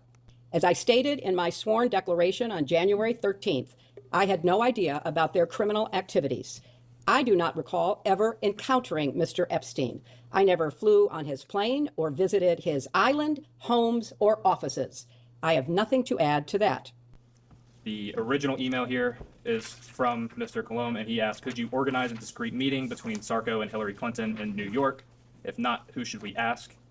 Mr. Epstein replies, meetings with Hillary are not easily discreet. When? We started to touch on this earlier. Are you aware of Mr. Epstein or any of his staff reaching out to anyone on your staff to set up a meeting? I am not aware, and I find it kind of weird because I know Sarkozy, he would not have needed, if somebody was seeking a meeting with me and Sarkozy, he would not have needed to go through anybody else. He could have contacted me directly. Understood. This is an interview by the FBI of an Epstein victim. It is 3501.144-032. And on page 8, which I'll give back to you, or I can read it to you, I'll give this back. If you can read the last You can read, sentence. Would you please read? I'm not interested in reading something. I have no idea what it is. Do you want to read it? Go right ahead. Okay, I'll read it. I was called a liar over this. So this particular victim stated on the record in an interview with the FBI, Epstein wanted blank, the name of victim number 1, to say that blank, victim number 2, was a liar and that President Bill Clinton was never on Epstein Island. So I stated earlier for the record that Epstein directed victims to lie about your husband's visits to Epstein Island. I was called a liar. This is the Excuse me, you document. were called, that is not accurate. The record will reflect, and the court reporter can read it back with respect to whether or not President Clinton had ever been on Epstein Island. If somebody had represented that would not be accurate. So I said that was nobody Jeffrey made a Epstein statement about directed you. that Jeffrey Epstein directed this victim to state a lie about Bill Clinton never visiting the island. Now on page 7, for the record, which I know you've never seen, there's a fully redacted paragraph, and that fully redacted paragraph in the unredacted files of the DOJ reveal that President Clinton, it redacts his name, and it also discusses notepads that the victim wrote down in phone calls with Jeffrey Epstein because she was told to lie about another victim and lie about Bill Clinton's visits to Epstein Island. I don't know why this information is redacted, and also the attachments in this file, by the way, there were notes. You cannot see those at the DOJ. They are still redacted, which is the reason we're here today. We want to get to the bottom of this and get the truth. My next question is... Excuse me, was there a question? I'm making a statement. I want to know if she's ever seen this document before, and she was aware. I was called a liar earlier. This victim was told by Jeffrey Epstein to lie about Bill Clinton's She answered visits that to... question. Okay. When you saw photos of your husband in a hot tub laying on a beach and getting massaged by other women, and you knew that Jeffrey Epstein was involved in some of these trips and these things, did it concern you at all? I'm here not to offer my opinions. I'm here to answer specific questions to the best of my ability. When you saw your husband in these photos with a young woman being massaged, what went through your mind? I am not going to speculate. You didn't have any feelings about young women massaging your husband? I am not going to offer opinions or speculation about anything that I have no context for and was not there. Secretary Clinton. Oh, We've man, touched I was on this a fucking muted. little Man, I bit, gotta but go just to back, make sure. bro. Record that Epstein directed victims to lie about your husband's visits to Epstein Island. I was called a liar. This is the Excuse me, you document. were called, that is not accurate. The record will reflect, and the court reporter can read it back with respect to whether or not President Clinton had ever been on Epstein Island. If somebody had represented that would not be accurate. So I said that was nobody Jeffrey made a Epstein statement directed about you. that Jeffrey Epstein directed this victim to state a lie about Bill Clinton never visiting the island. Now on page don't know why I 7, was fucking for the muted. record, which I know you've never seen, there's a fully redacted paragraph, and that fully redacted paragraph in the unredacted files of the DOJ reveal that President Clinton, it redacts his name, and it also discusses notepads that the victim wrote down in phone calls with Jeffrey Epstein because she was told to lie about another victim and lie about Bill Clinton's visits to Epstein Island. I don't know why this information is redacted, and also the attachments in this file, by the way, there were notes. You cannot see those at the DOJ. They are still redacted, which is the reason we're here today. We want to get to the bottom of this and get the truth. My next question is... Excuse me, was there a question?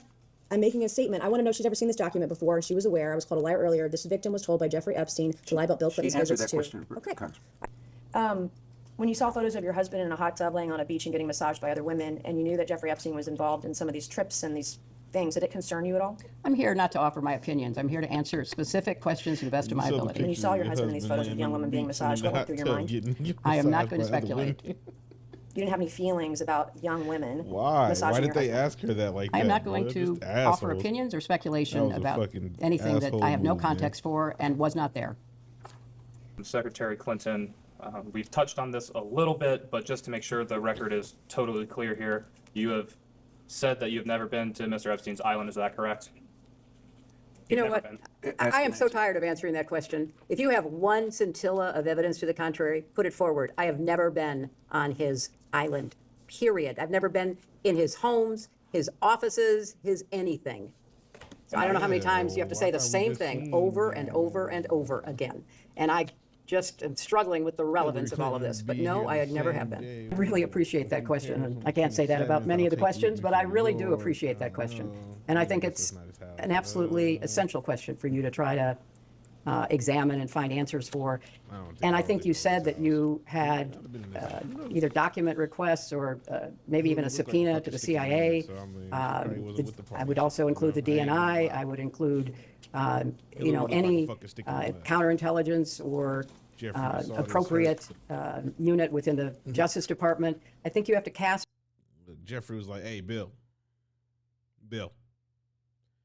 you can come to my house. Don't bring your fucking wife to my fucking house. Because this bitch is going to kill the fucking vibe."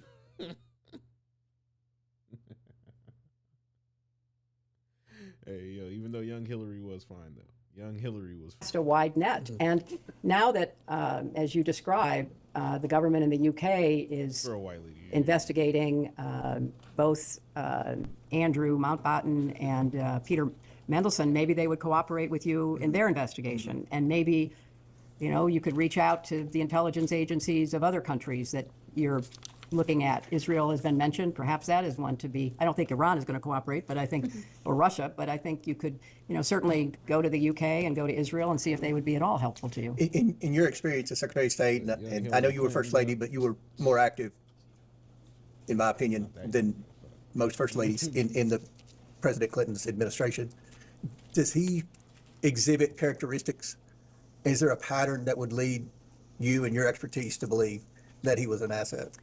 Well, there certainly is in the files, and I do commend you for getting as much released as you can. I hope you can get it all released.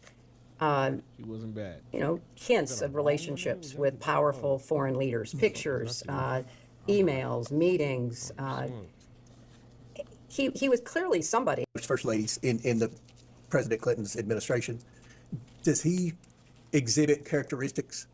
Is there a pattern that would lead you and your expertise to believe that he was an asset? Well, there certainly is in the files, and I do commend you for getting as much released as you can. I hope you can get it all released. You know, hints of relationships with powerful foreign leaders, pictures, emails, meetings. He was clearly somebody who traded off of information. Exactly. He liked to collect it, and then he liked to use it. I don't know any more details than that. So he is certainly, I said earlier, you know, the intelligence connections, the money connections, the crimes, those seem to me to be the, you know, the three major elements of your investigation. Would you consider Ms. Maxwell a friend? No. Would you consider her a friend of President Clinton? He'll have to answer that. Yeah, man. That was just a small portion of this fucking 4-hour and 35-minute deposition, bro. I ain't watching that shit. God damn. Maybe on my own time, but I'm not about to do that shit on stream, bro. Like, that shit's just gonna take fucking forever, and I'm not with it. Let's see if Suleiman's live. Is back up. Will allow that to happen. They'll say, no, you're not insured. So if the ship knows it has insurance, okay, let's go through the straits.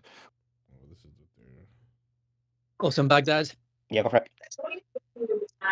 No, yeah, also an attack on the embassy near Baghdad. There are also reports US from embassy. Bahrain that the U.S. embassies urging American citizens to prepare to take shelter immediately.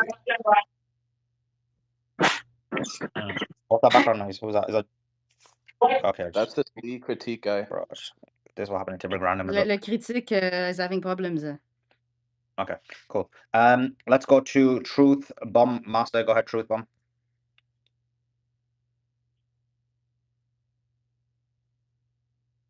Truth Bomb. I didn't know I was accepted. Hi guys. No, I've been listening to your feed for almost at least 3 to 4 days and barely slept.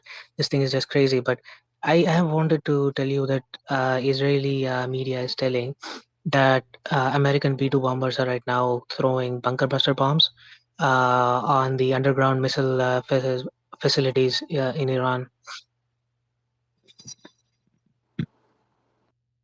Do you have a source for that? So I did see that they are carrying out an operation, but in terms of bunker buster bombs being used successfully against Iran's missile program, I don't believe there's any evidence of that, but I accept that that could be their hope and dream, and we'll have to see. So, yeah. Yeah, bunker buster bombs, I haven't seen that either. I haven't seen any evidence of that. But yeah, so America's carrying out an evacuation operation. They're providing chartering flights free of charge to any American trying to get out of the area. So I don't know. I just think things must be really bad for them to do that. Yeah. Wait, I thought they just said that you're on your own. Yeah. No, Trump himself made a tweet on Truth Social saying, if you're a U.S. citizen in the Middle East and you want to come home, please register with the State Department at the sep.state.gov. The department will identify where you are and provide travel options to you. We are already chartering flights free of charge and booking commercial options, which we expect will become increasingly available as time goes on. So it sounds like they really, really badly want to get Americans out of there. This is going to be long, is what it seems like as well.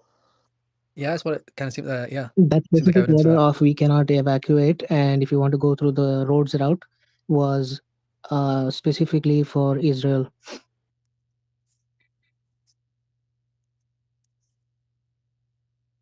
Yeah, deep. Let's what's his name again? Adam, any more news?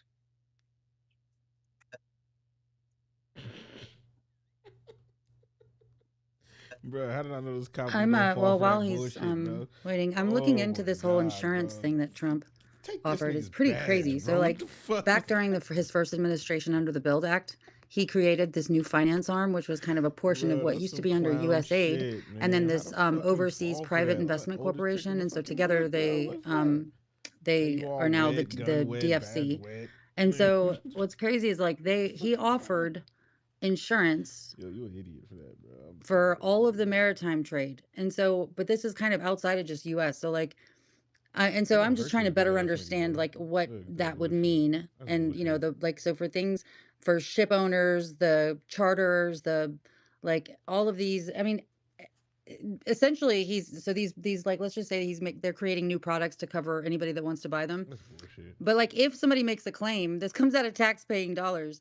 If somebody doesn't, I'm trying to figure out where the profit goes. This is wild. Like this it's just Look, Maze, I think the thing is with the insurance, we're expecting that there won't be claims, as you say, because we're gonna have to deploy the Navy as well, right? To back up that and bolster the escorts thing, right? So well, no, that's the escort thing. This is different. This is him. So the escort thing that's a whole different thing. That's to make sure people can get through the strait without any problems. But this is saying like any for instance, any US or allied ship owner, if they experience any political violence or, you know, any type of disruption, is this then his Truth Social post? There's more air raid sirens in Bahrain. And also Hezbollah is said to have launched 30 missiles towards Israel. Yeah, North Israel. it's on Some more- maritime.gov. Sorry. Sorry, Amaz, did you say there's more air raids towards Israel? Yeah, No, I was saying there's more in Bahrain. Oh, Bahrain. Okay, sorry. Go ahead, Miz. You were saying about the maritime? Yeah, no, this was Trump announced that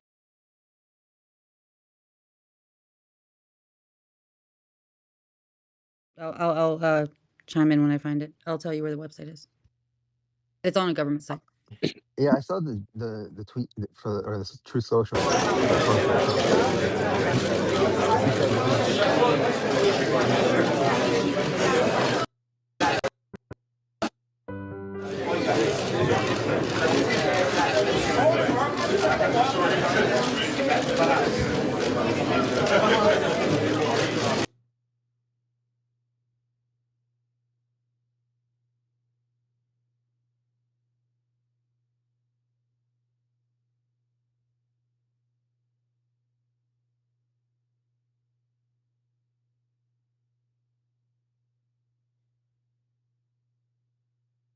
He was making sure that shit's perfectly aligned, if you ask me. I don't know. Some shit to distract us. Fucking. Who posted this?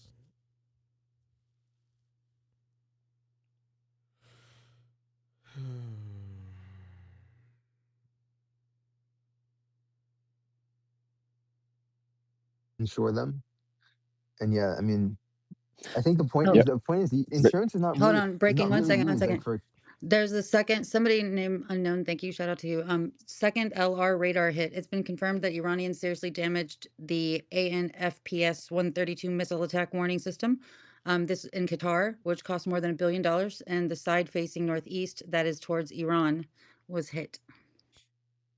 So it was a second one then. Remember, we thought it was old news. The first day one when that was hit, there's another one hit, right? Yeah, well, this person just confirmed it. I don't know if this is the first one or the second one.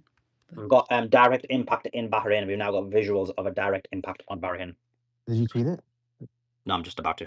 Okay. There's stats coming out. At least 30,000 people forcibly displaced by Israel airstrikes in southern Lebanon. So a lot of airstrikes going there right now too. But Maze, real quick, the point of the U.S. insuring the ships in that area is not because they actually need the insurance. Like the thing is, there's not going to be many claims, as you say, right? Because per U.S. command on March 3rd, 2026, Ecuadorian and U.S. forces launched a joint op against designated terrorist organizations, narco-terrorist cartels in Ecuador to combat drug trafficking and violence. First reported U.S. landed action by South American cartels. Video shows heli assaults and strikes. No public details yet on locations. Casualties are part of the border regional efforts. So we just all over the fucking place, bro. Like, god damn. We're fucking touching, that's 3 continents or 2 continents right now. Like, god damn, bro. Iran, Venezuela, Mexico, now Ecuador. So yeah, 3 continents. North America, South America, and fucking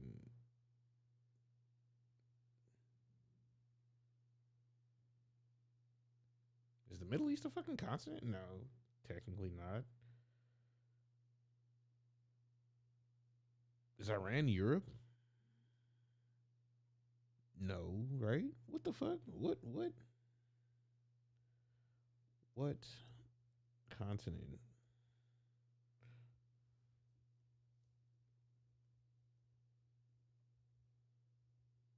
Oh, Asia? Okay. The Middle East is technically Asia? I guess. Okay.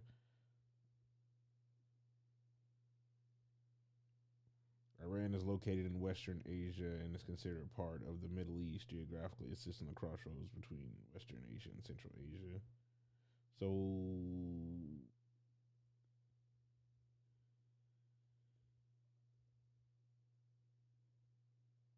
Asia as well. So the Middle East is Asia. Are Arabs Asians? The Arabs aren't Asians, right?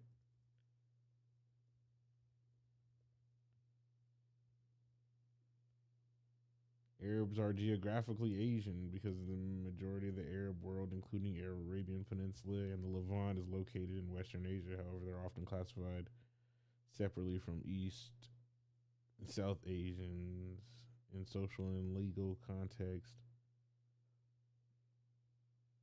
Yeah, Middle Eastern, North African.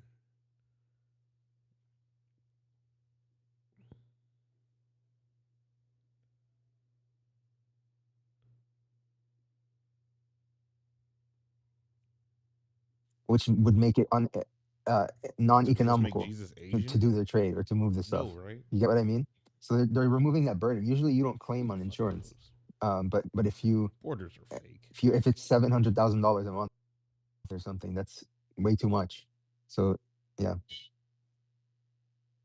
700,000 a month. You mean for the product? No, like if I don't know. if something Just happens, random number.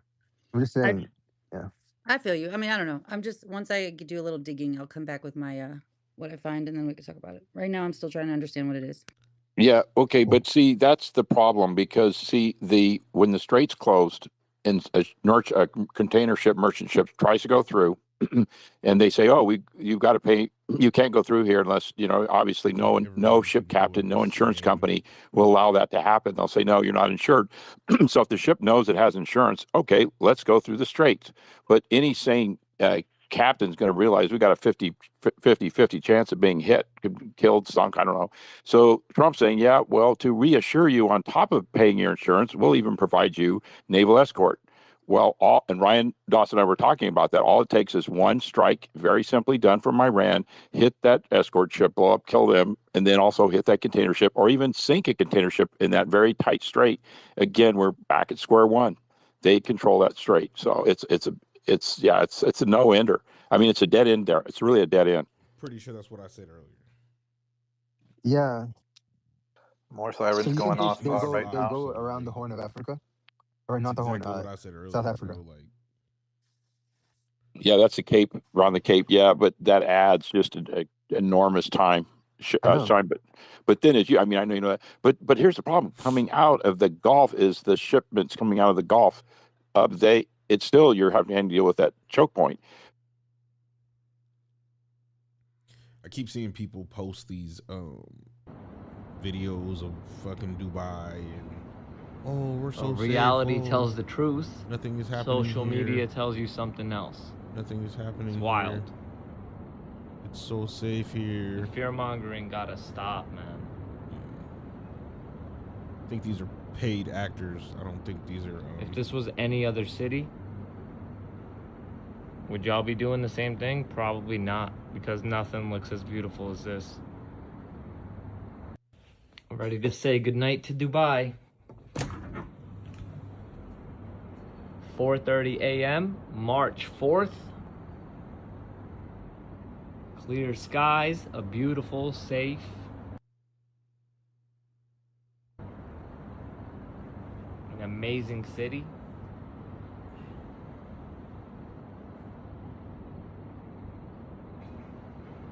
Reality tells the truth. Social media tells you something else. It's wild. The fear-mongering gotta stop, man.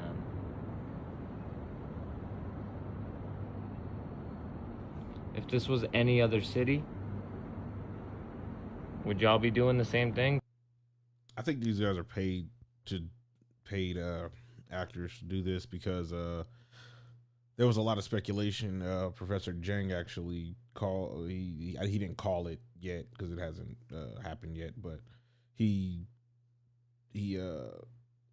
Professor Jang is a great predictor in global outcome, and he practices what's called game theory.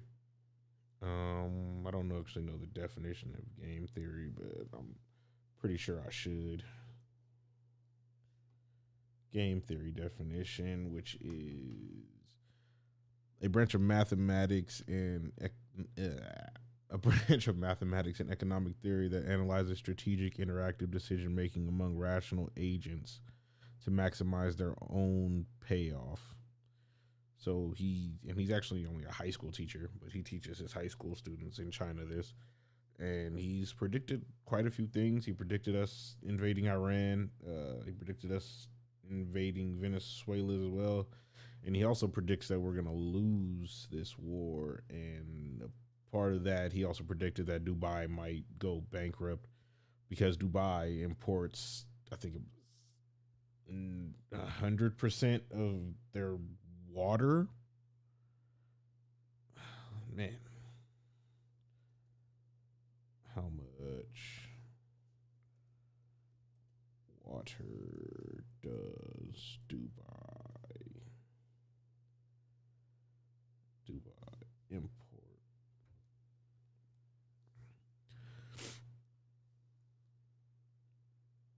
The whole UAE imported 94 million liters of bottled water in 2023. It says this represents a fraction of their daily consumption. The city consumes over 130 billion, primarily sourced from seawater. Oh yeah, they distillate their seawater so that they can make it drinkable. This shit probably tastes gross, but yeah. So actually, it's not. But I think Dubai actually does. Imagine if Iran were to hit their distillation facility. Nigga, they're fucking cooked, bro. I think Dubai does import a lot of other things. How much does Dubai import?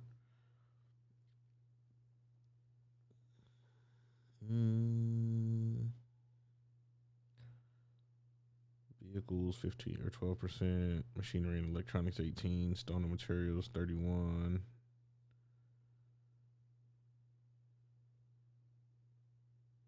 %, total imports, with gold imports reaching 32.6 billion in 2024. I could have swore you said they imported a lot more.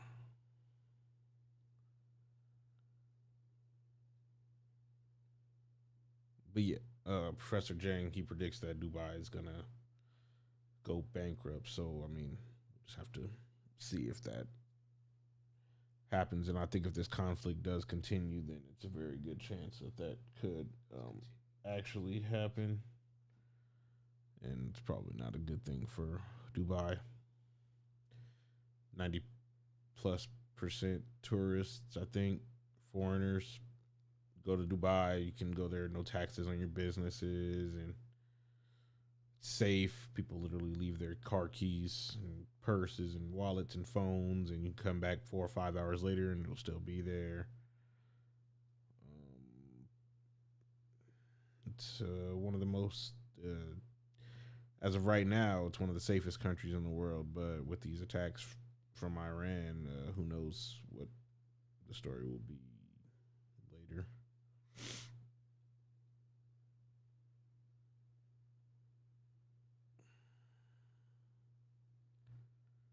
I hate this bitch, bro. She's just annoying. Like, why are you so angry, bro? Like, just go somewhere. Like, why are you so fucking angry all the time? I hate this bitch, bro. Candace Owen calls her Larry. They've been going in on her ass. It was right here. I thought it was just right here on the side. Candace Owens and Laura Loomer escalate online feud. Probably can't even see it. There it is. Candace Owens and Laura Loomer escalate online feud over podcasts. Now I want to go see that. All right, fuck it. What's this? News today. Americans bomb Tehran with bombs that.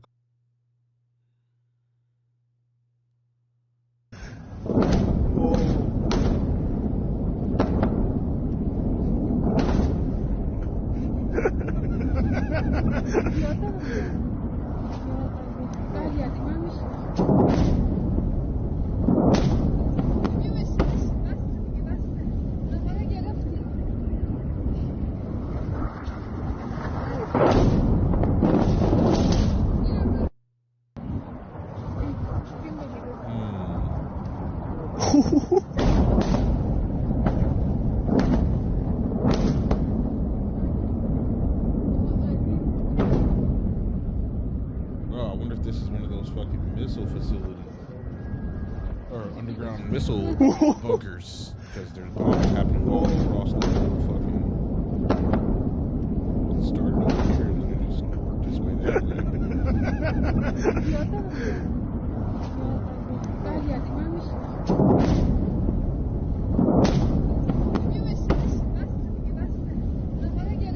That's crazy.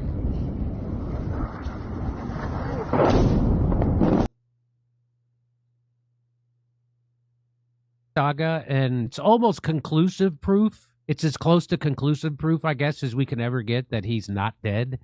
Jeffrey Epstein had his prostate removed. And how do we know? Because it's in the Epstein files. Here it is. You have high testosterone and still have a need for Viagra because you don't have a prostate, right? Jeffrey Epstein. Correct. So he didn't have a prostate. Here's another one. A patient, Epstein, Jeffrey. This is from LabCorp. This is in the files. It says after radical prostatectomy. So he had a radical prostatectomy. This is from the autopsy of Jeffrey Epstein. His bladder had 5 milliliters of cloudy yellow urine. The prostate is slightly and diffusely enlarged with marked enlargement of the vermilabitanum. The testes are unremarkable. Boy, you don't want to hear that about your testes, do you? Grok, is it possible to grow a replacement prostate? Grok says no. It's currently not possible to grow a full replacement prostate gland for clinical use in humans. Bro, that is fucking insane. So this man is actually alive still. I was just saying it, bro. Like, I was literally just saying this shit. He fucking niggas found his fucking Fortnite account and oh my god.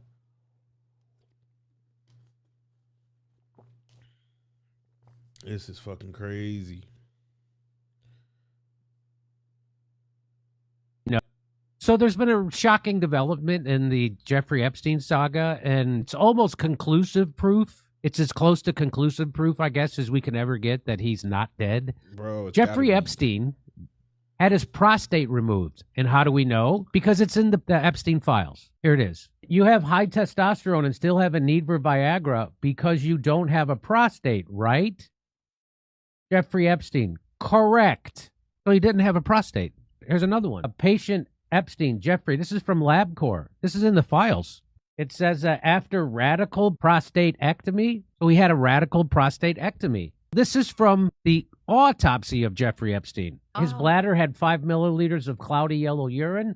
The prostate is slightly and diffusely enlarged with marked enlargement of the vermilabitanum. The testes are unremarkable. Boy, you don't want to hear that about your testes, do you? Grok, is it possible to grow a replacement prostate? Grok says no. It's currently not possible to grow a full replacement prostate gland for clinical use in humans. While research has made impressive progress in understanding prostate regeneration and creating lab-grown models, no technology exists today to produce a transplantable, fully functional human prostate replacement suitable for implantation. So no. If Jeffrey Epstein autopsy notes the health of his prostate, but it's known that he had previously had it removed, then he either miraculously grew a new one or that wasn't his body. There's really no other conclusions to be had. I agree with you, Awakened Outlaw. I agree with you. He didn't have a prostate, and the body that went through the autopsy did have a prostate, conclusively proving that that is not Jeffrey Epstein's body that they showed us. Jeffrey Epstein is 100% still alive. I'm going to go with 100%.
First, you say that Gaza deserves to be leveled because of October 7th, and then you say Israel allowed it to happen to justify the genocide. I didn't say deserved. I said they shouldn't have done October 7th. Okay, then why did your government allow it to happen, as you said? Well, I believe that Bibi is a fascist that wants to stay in power, so he stoked tensions. Oh, so that's why. You still fight for him. You still put your life at risk. I don't fight for him. I fight for my country, bro. Not everyone supports a leader like a cult. Who's it led by? Who's what? Who's in charge of your army? Netanyahu. I'm trying to. Send the fuck out of here.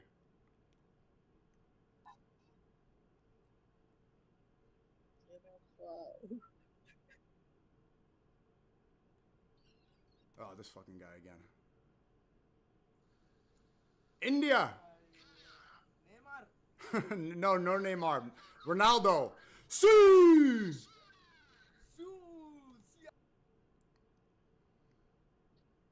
You again, bro?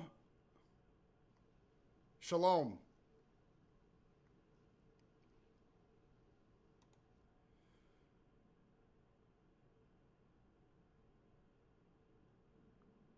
Bro, I keep getting the same people. I think we already got everybody on this website.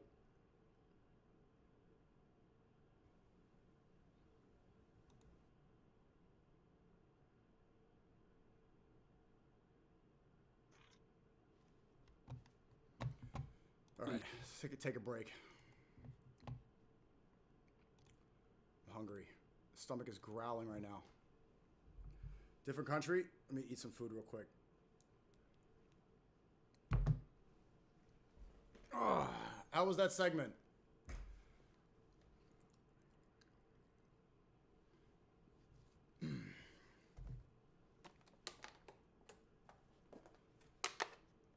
The rage baiters are so annoying, bro.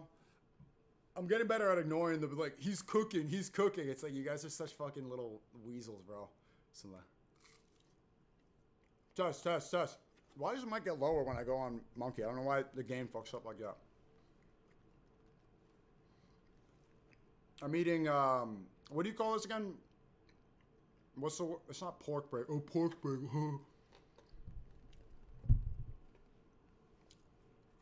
What's it called? Baklava, right.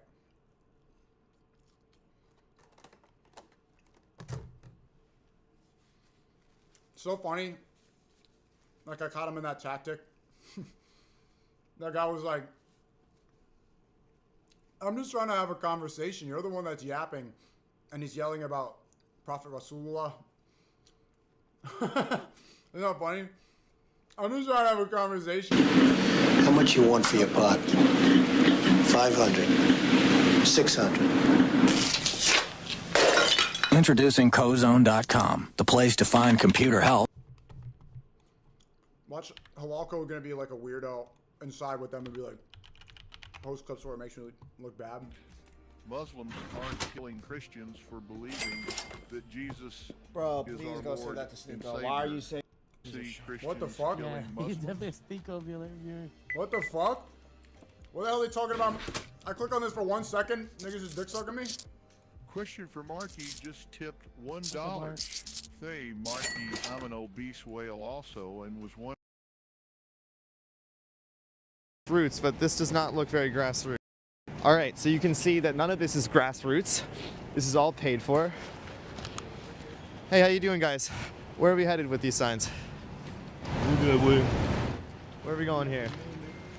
You guys are saying that this is grassroots, but this does not look very grassroots. You guys doing this for free? Show this to people that say that any of this is grassroots. Show it to them. Show them this clip. So all these signs that you see laid out right here are going to Columbus Circle for a protest that Roy Neville Singham is paying for, okay? A CCP billionaire who's trying to sow division into this country. He needs to be looked at, Roy Neville Singham. Oh, here we go, more signs. Oh my God, is this enough, guys? Wow. So let's just see roughly how many signs these are. They all say PSL, property. George Soros is involved with PSL. PSL's fiscal sponsor is the Progress Unity Fund, and we know from last episode that the sponsor of the Progress Unity soy as shit. Anyways, they can say that, oh, nobody wants this war. They're Fund trying is to the sow tides. division into our country. No, that's a fucking lie, bro. Nobody wants this fucking war. 80% of the people in this fucking country don't want this fucking war. And this guy can go out here and try to fucking gotcha on people, but nobody wants this fucking war. So even if somebody is fucking supporting this and paying for it, it's still how most of the people feel in this fucking country. We don't want this fucking war. 80% of people don't want this fucking war.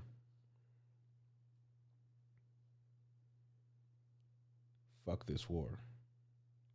Withdraw immediately. The Middle East is not our business. We have no business being there. We're fucking with people who just want to be left alone.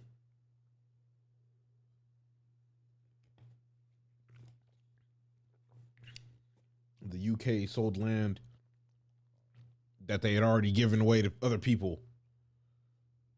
And they reneged on it and sold it. First, it was the British Mandate of Palestine. And then they sold it to the Rothschilds. And they built Israel there. It's the UK's fault. Let these fuckers deal with it. Why the fuck is it our problem?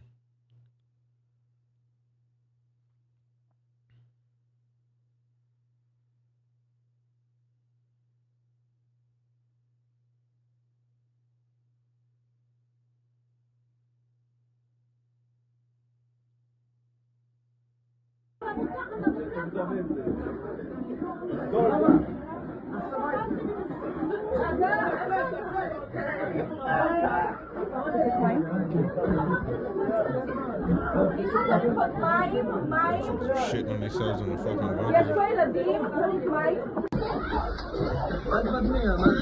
Blame Netanyahu. Blame Netanyahu. He started this bullshit. This is what y'all fucking get, I guess.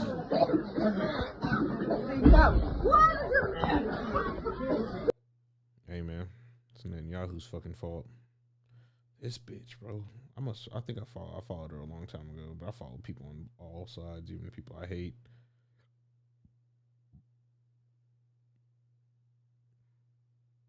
This bitch just riding Sneako's dick, bro. Nobody even likes her.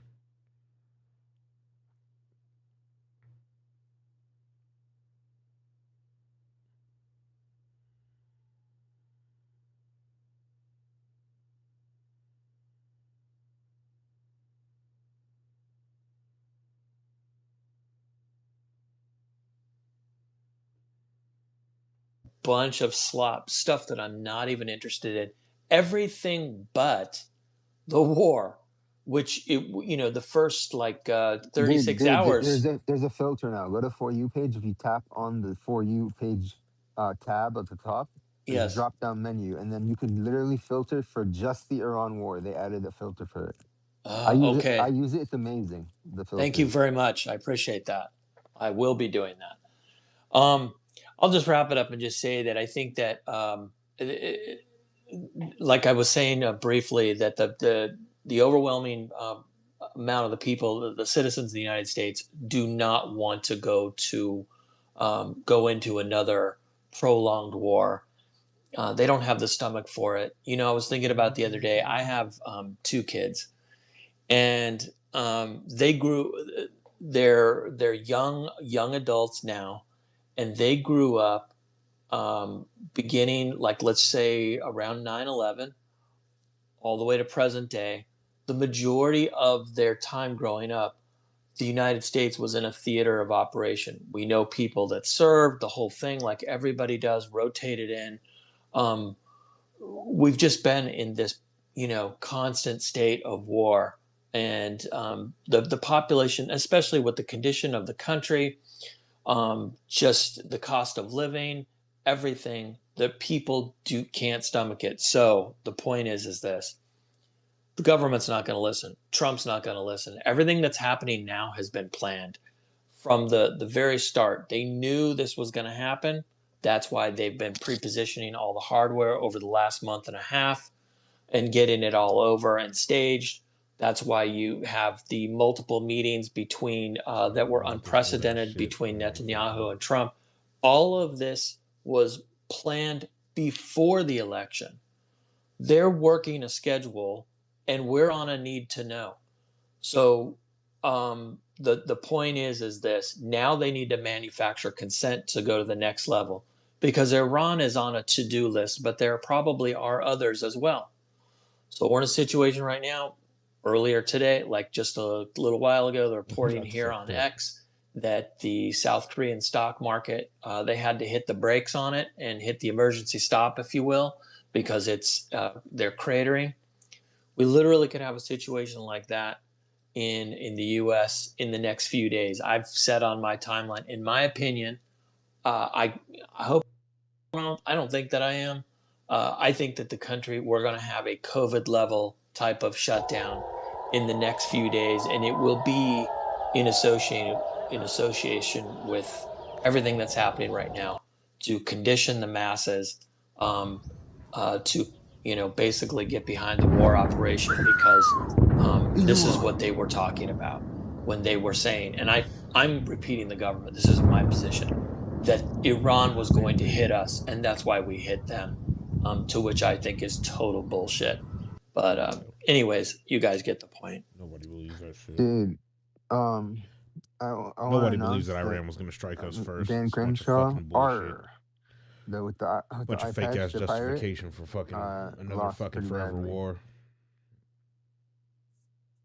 Well, that's another thing. He has to walk the plank. Yeah, that well, landlubber. The salty dog.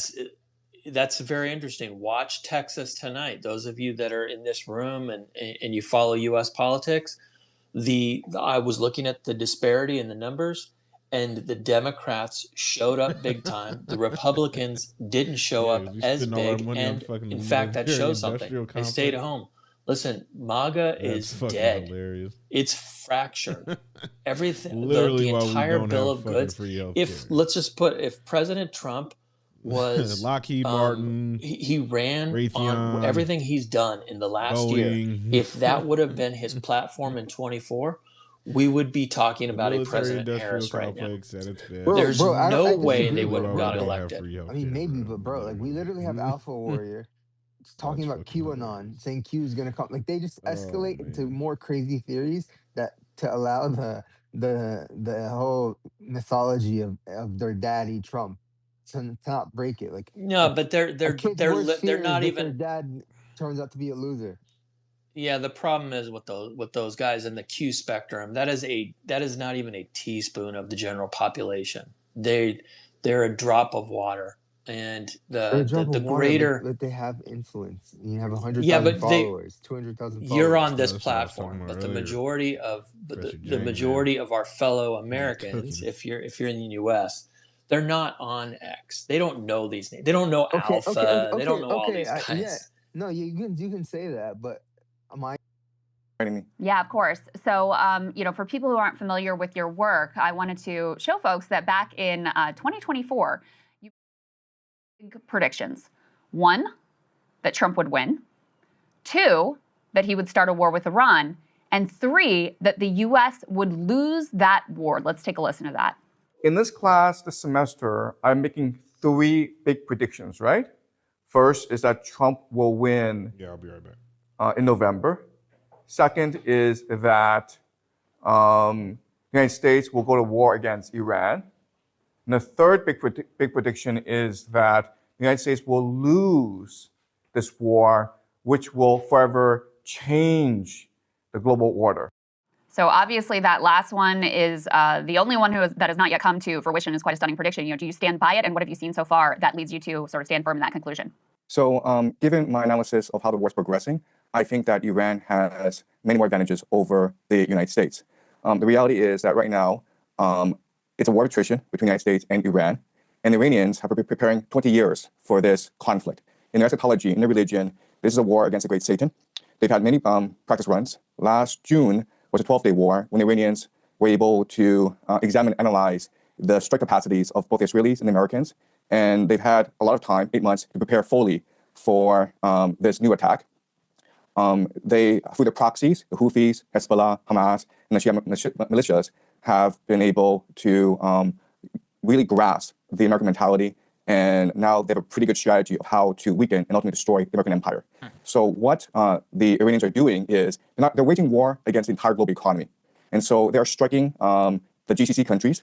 And not only are they striking GCC countries, American bases, they're going after the critical energy infrastructure of these bases. They block the Strait of Hormuz. And eventually, they will go after the water desalination plants, which is the lifeblood of these nations because they don't have fresh water supply. In fact, the water desalination plants provide 60% of the GCC's water supply.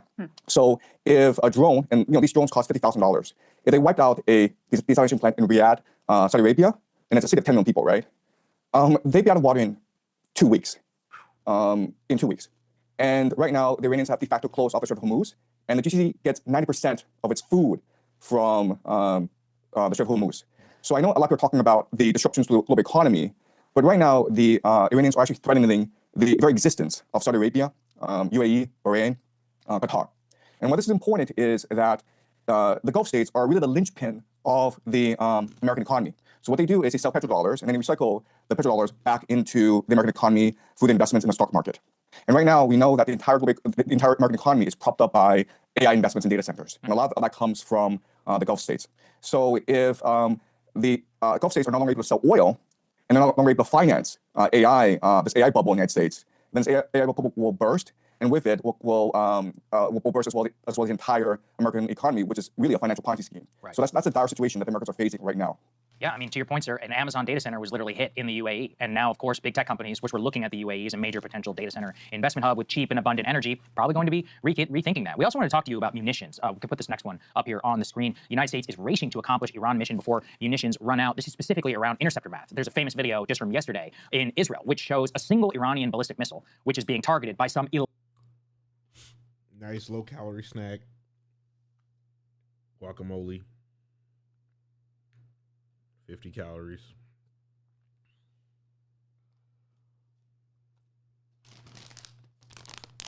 All natural tortilla chips. 70 calories. Can't be sitting around eating fat snacks all day. That's how you stay big as shit.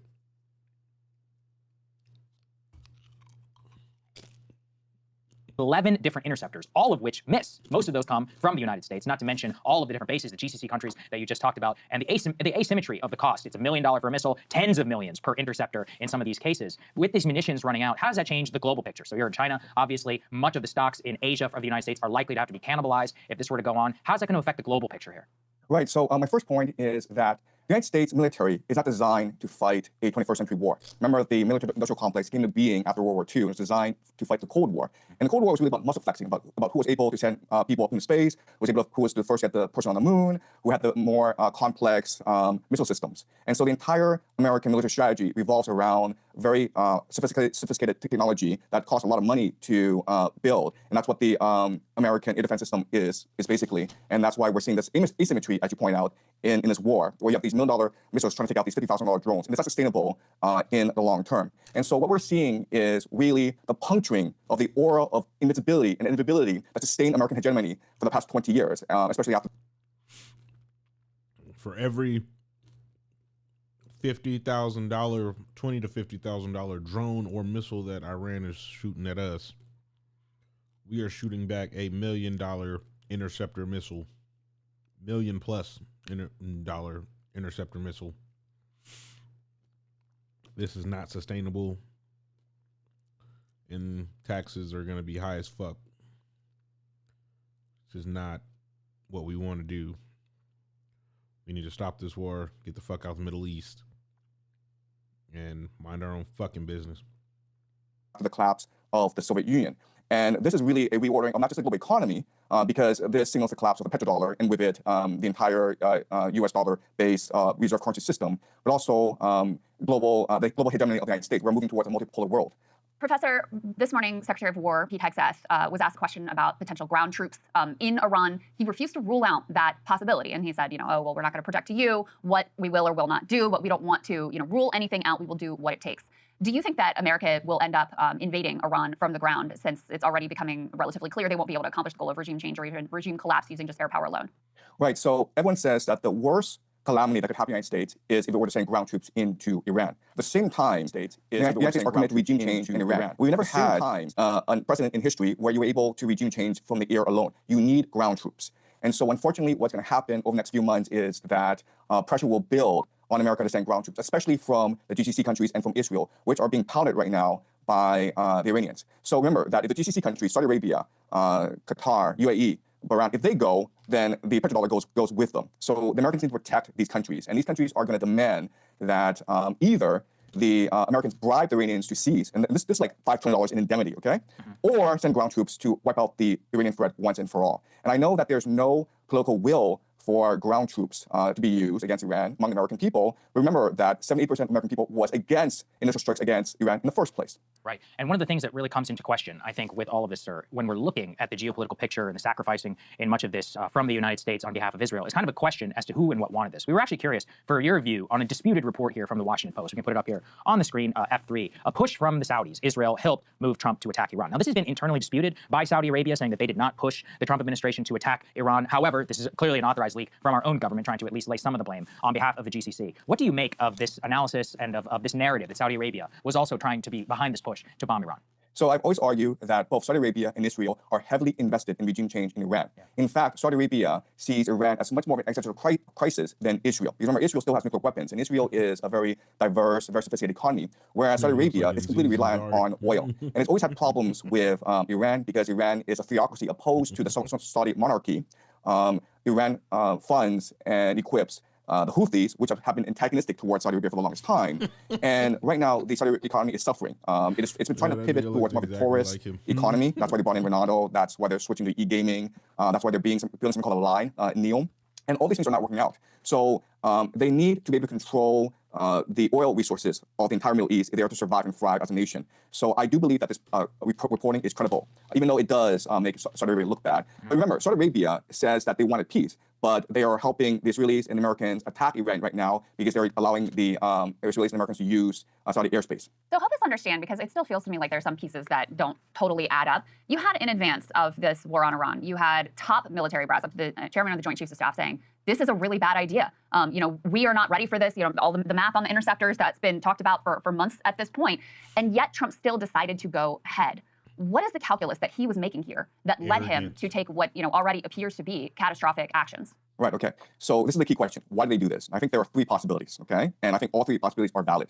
The first is that of hubris. If you look at history, this is how empires behave. So the Mindoro kidnapping was quick, successful, and it was adrenaline rush for Trump. And that made him overconfident in the capacity of the American military, okay? So hubris is a factor, and we see this throughout history. Why did Hitler invade Stalin? Because he conquered Europe really easily, and he thought he was invincible, right? And that led to the destruction of the German army in the Soviet Union. So hubris is a factor. Then you have to look at internal political calculus, where even though America does not benefit from this war against Iran, Trump himself personally benefits. Why? Because the Saudis and Israelis are bribing him to attack Iran. Remember that the Saudis invested $2 billion in the private equity fund of Jared Kushner, who is the son-in-law of Donald Trump, and the Israelis, through Miriam Adelson, have been financing Trump's political career, right? So Miriam Adelson, a few months back, said that she will put up $20 million if Trump were to run a third term.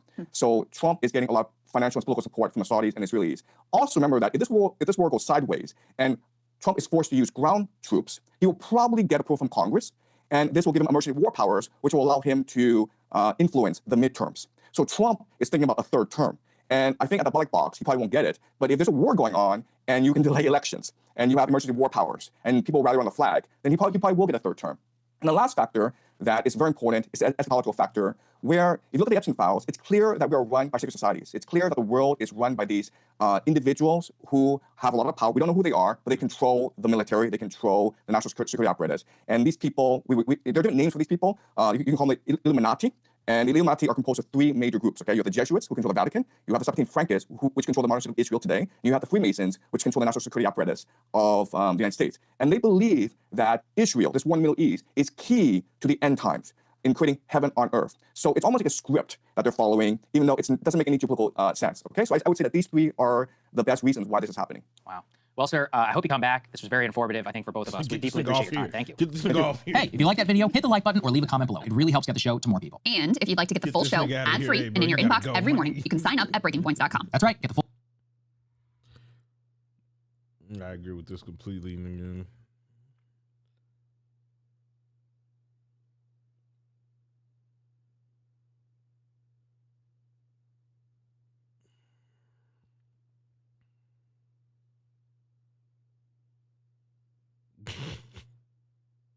Hide and seek with my nephews. They're running around here somewhere. You don't have any nephews. Look, our supreme leader has been killed. So has the number 2, number 3, 4, and 5. I know, Amir. I've been paying attention. I'm not stupid. Well, you're number 6, so you need to report to duty. I would love to, but my right shoulder has been really killing me. It's clicking a lot. Do you hear that? I wouldn't be able to lead like a Death to America chant, so I'm really... Thought that was gonna be funny. It's corny as shit. Fucking terrible.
Show clearly to the nations that effect of absolute atheism. Is that what that says?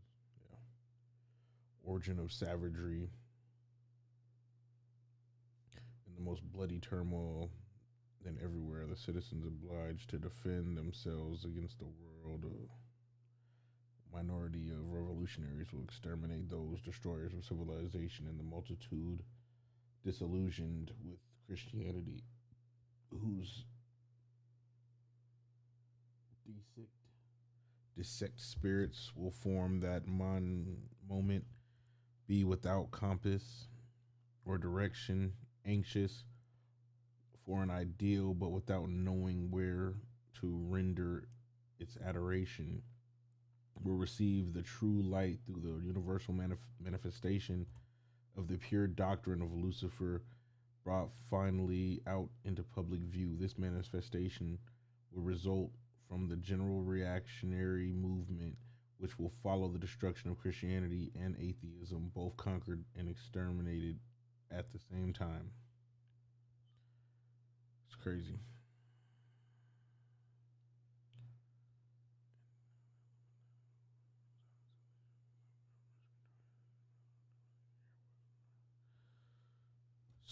Yeah, I mean, there's a lot of prophecies, a lot of, I'm pretty sure the Torah and the Quran both depict this as well.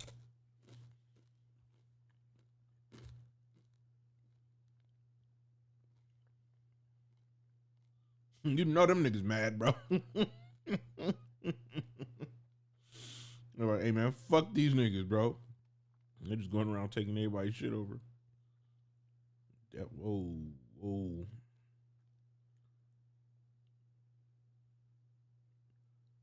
Oh, shh. No.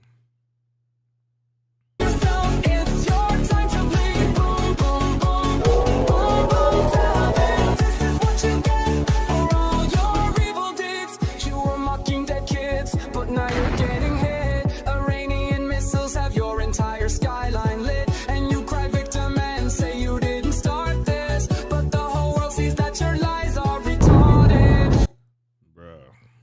are getting absolutely bombed, man.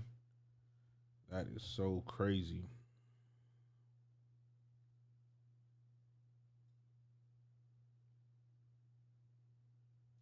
And they gonna hit again.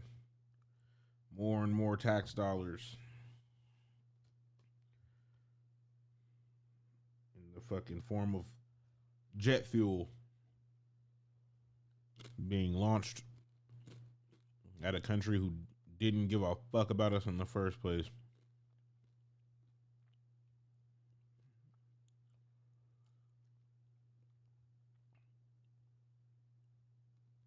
Is following U.S. and Israeli strikes on Iran. Ability of success when you're dealing with Well, somebody yeah, like you have a Iran. propagation of error. That You have scale. the That scale. propagation of error along a series of 7,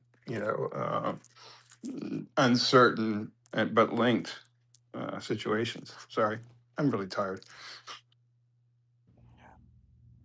Yeah, Yeah. no, I agree. Guys, just some breaking news, and then we'll get back into the conversation. This is gonna be like the vaccine all over again. You're gonna pussy out, and everyone's gonna make fun of you later because you made a fucking bitch decision. You think I'd miss out on a chance to be stuck? People in Dubai have such a main character complex, or people who have property there. It's like, dude, the world does not care about Dubai the way you niggas think the world does. There is so much more in the minds of the people right now. This is the last concern. I mean, I like Dubai, I like the UAE, but I'm saying the influencers doing this, Dubai! Like, bro, it's really, overall, this is so unimportant. In the Middle East during a war. That sounds like a fucking epic story. I think Rampage was live. Was Rampage live? Oh, he must have got off already. Wonder what Rampage was.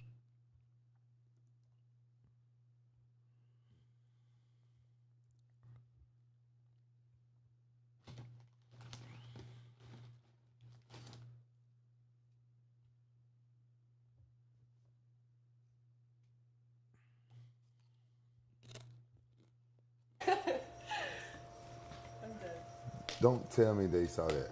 Good night, babe. Don't play with me. I'm gonna put it back out though. Don't play with me. Upside down, like power drive, like I'm doing squats at the fucking gym, dick going straight down, like your legs. I'm serious. That's the type of shit I do. Nigga, you still What is in the fucking stream? Stream. What the fuck?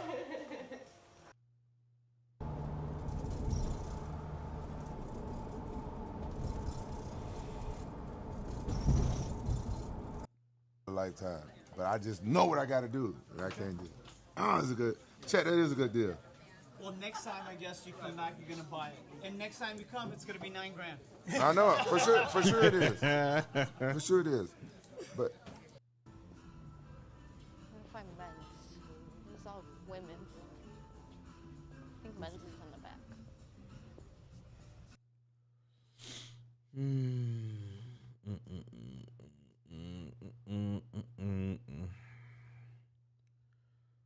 All right. There's a lot of war and shit going on. That shit ain't going nowhere anytime soon, I don't think. As I said, there is actually killed, which is not what's happening here in the UAE. It's largely symbolic. And you can see that from the targeting patterns, hitting airports, hitting consulates. It's all about generating headlines for the regime because they have their own narratives they're trying to paint. They need to come across as strong domestically with their own psyops, and they're really heavy on the psyops. If you want to see how hilarious Iranian psyops is, check out Press TV, check out the national news of Iran. They're pushing hard on their own psyops. And it's working. Hitting Dubai has given them more headlines than hitting any other city, which is why you see a focus on it and just so many headlines, so much fear. Well, do you think that's because of? Do you think that's because of Dubai's and the UAE's ancestral relationship with the Zionist regime, and therefore, because the world hits the Zionists, the world also doesn't like Dubai, and therefore, when Dubai is being hit, people find it as view it as a very positive thing. My opinion on that, you're probably not going to like, and a lot of people won't like. There's been very strong, and if you look into it, you can find out where it's come from.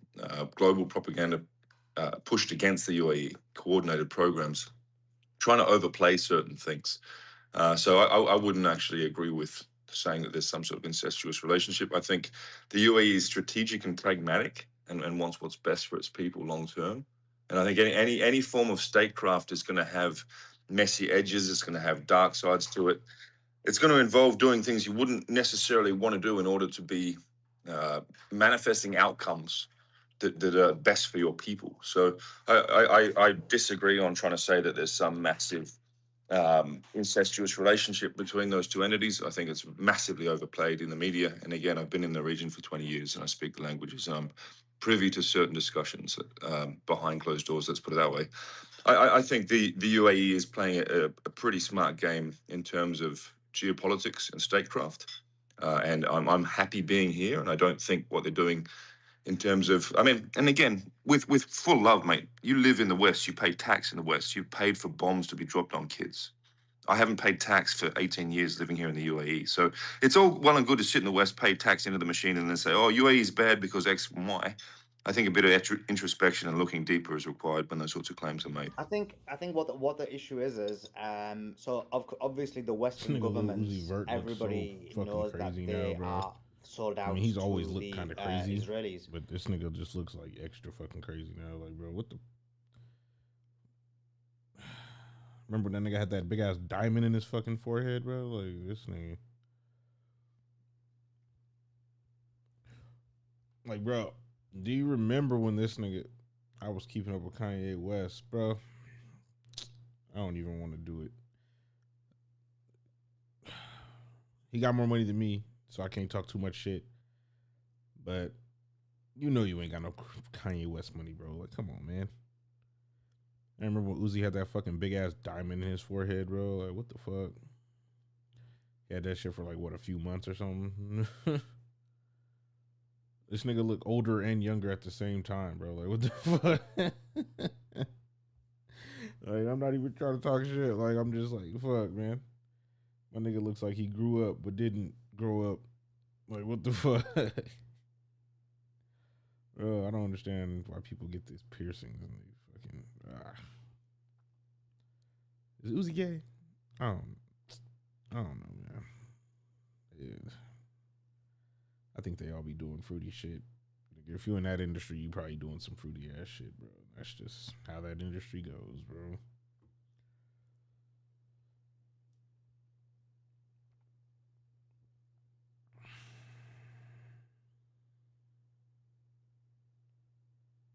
This nigga Trump be trying to Debo shit, bro. Like, this nigga go wherever the fuck he want, do whatever the fuck he want, nigga. He gonna Debo some shit.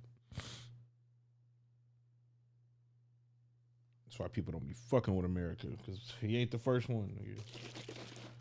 He is definitely not the first one.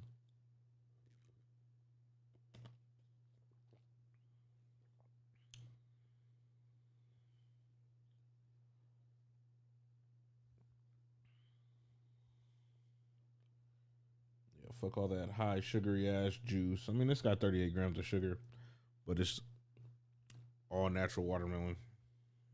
Watermelon and lemon. That's all it is. Evolution. Wrong way. Wrong way. Mighty watermelon. This shit got 2 ingredients in it. Where they at?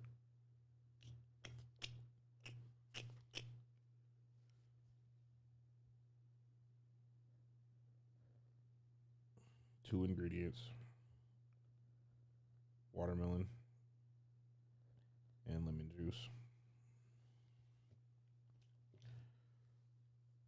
Natural sugar. Buy in and use it. Spain has been terrible. In fact, I told Scott to cut off all dealings with Spain. Spain, first of all, it started when every European nation, at my request, paid 5%, which they should be doing. And everybody was enthusiastic about it, Germany, everybody. And Spain didn't do it. And now Spain actually said that we can't use their bases. And that's all right, we could use their base if we want, we could just fly in and use it. Nobody's gonna tell us not to use it, but we don't have to. But they were unfriendly. And so I told him, we don't want to, Spain has absolutely nothing that. Hold on, man. Spain has been terrible. In fact, I told Scott to cut off all dealings with Spain. Spain, first of all, it started when every European nation, at my request, paid 5%, which they should be doing. And everybody was enthusiastic about it, Germany, everybody. And Spain didn't do it. And now Spain actually said that we can't use their bases, and that's all right. We could use their base if we want. We could just fly in and use it. Nobody's going to tell us not to use it, but we don't have to. But they were unfriendly, Bruh. and so I told him we don't Look want at to. Donald Trump Spain does has not give a absolutely fuck nothing about that we you. need other than great He does people. not give They're a great fuck about people, your rules. but they don't have He does great not give a leadership. fuck about your And as you know, they were the preferences. only country that in NATO He does not give a would not fuck agree about to go up your to 5%. commands. I don't. Spain has been Nigga. terrible. In fact, I told Scott. He does not give a fuck, bro.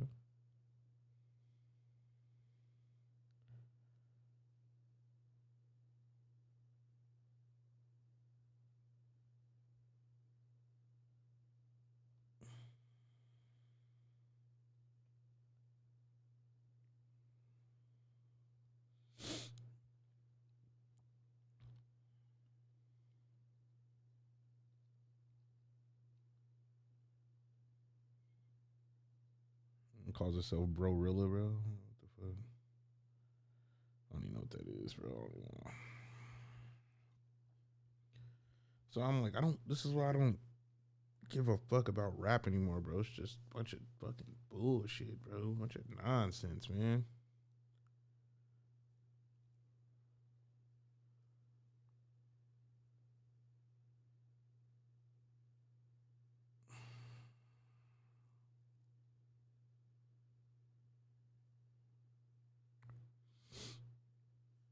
Hey, man, I truly believe that this could be a fact because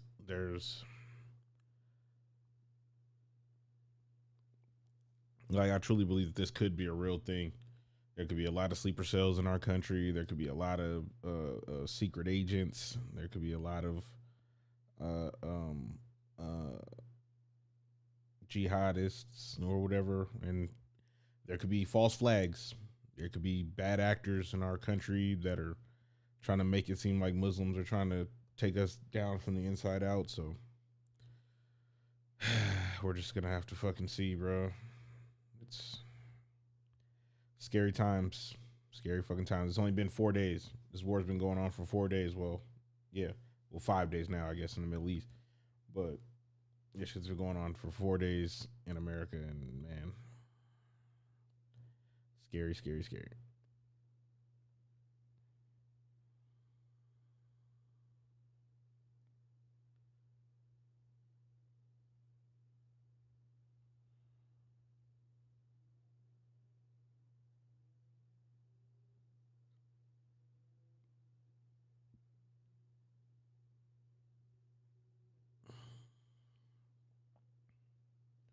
Remember when Michael Jordan was grabbing that kid's ass? Fucking weirdo. Nah, I'm just playing. He said he was getting a piece of ice out of the kid's back or whatever, and then I went back and looked at it. I'm like, okay, I could see that, but it just looked bad optically at the time. Niggas was fake throwing their Jordans away and shit. Like they didn't go back and get them shits out the trash can 30 seconds later.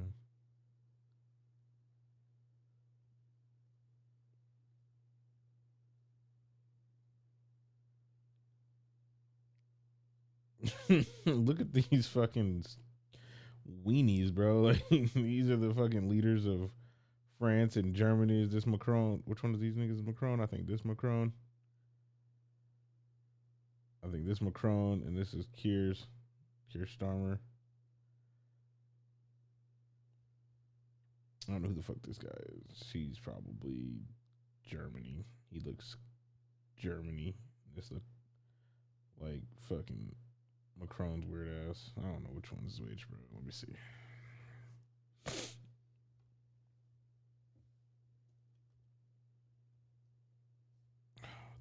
Always hit this fucking stupid ass.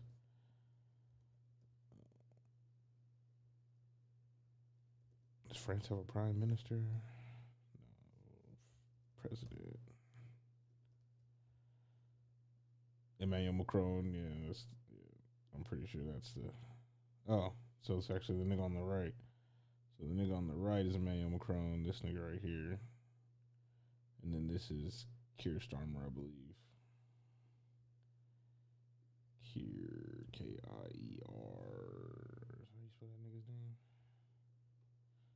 ST.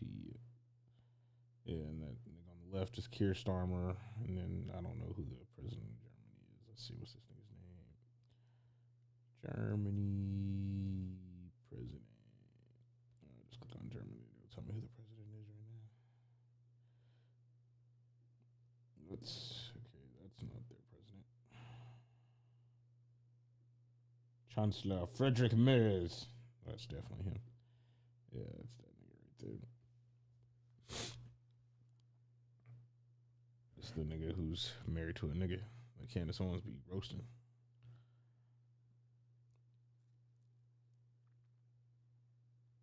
False flag. False flag. Damn, that sucks, man. RIP to him, bro. RIP to him.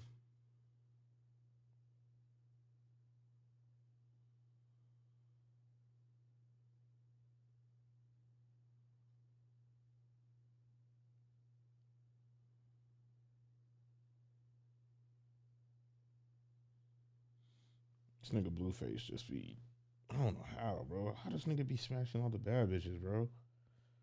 How? I don't know how this nigga does it. These bitches love that nigga, bro. No hating. I'm just. For female? Yes. Yeah, rapper and just regular bitch. Like, ooh, I. At least say Coil Ray had the best I probably have as far as rapper. The best? She's so cute. She's so pretty. She's a cute little bitch. She was fine. She was fine. You know, I miss that little shit. You miss that. Miss that little shit. But anyways, back to you. Back. I know who got the best pussy. Let me know who got the best.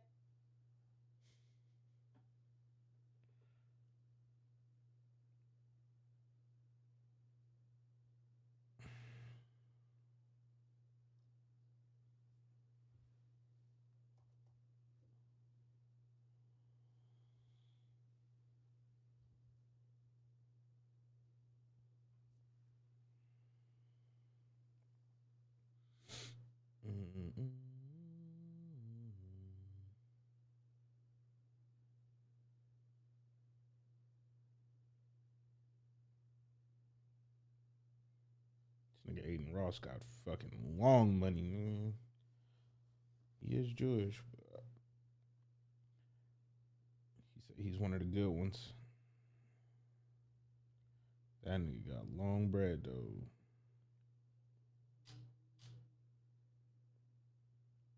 Bro, what happened to my... Oh, that shit's still up.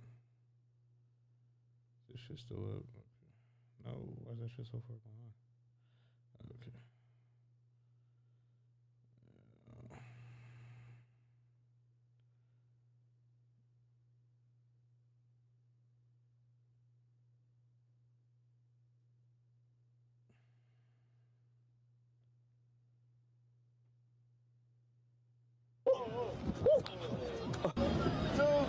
One. Did he hit me? Yeah, he did. Thank you. Of course. Go, go. Holy crap! Insane. 2, 1. Yo, that was nuts, bro. I did not think you could just like dodge that easily. Land a punch on me. If you hit me, you get some bread. Because he was getting the shit slapped out of him. So nigga in his fucking. Hey, yo, that sucks, bro. Like, this nigga's on a fucking redemption tour right now because. Thank you. He's been slapping the shit out of him and punching him and shit. Go, go. Holy crap! Insane. 2, 1. Yo, that was nuts, bro. I did not think you could just like dodge that easily. That's crazy to be told that I didn't think you could dodge because you were getting the shit slapped out of you all the time.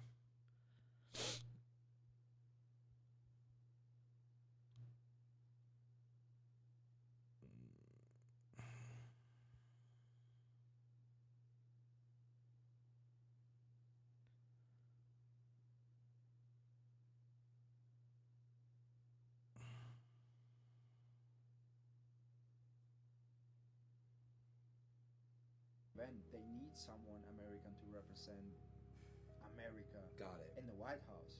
Oh, It has to be like that. that's what it is. That's probably why you didn't get the call. I don't know. If I had to guess, it's got to be John Jones or Connor.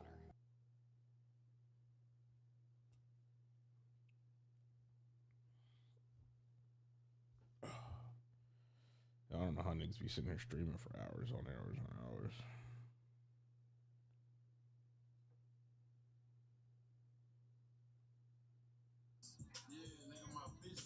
W Stoner. It's like, bro, what are you guys surprised that a girl's gonna kiss me? Like, what the fuck? She does. This nigga looks crazy. Yeah, W Stoner. It's like, bro.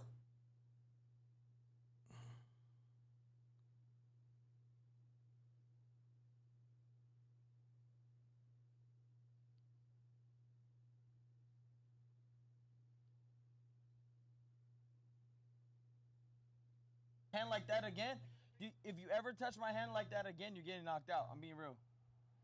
You're a piece of shit, bro. Hey, you look good though. I ain't gonna lie. You. Bunch of streamer shit.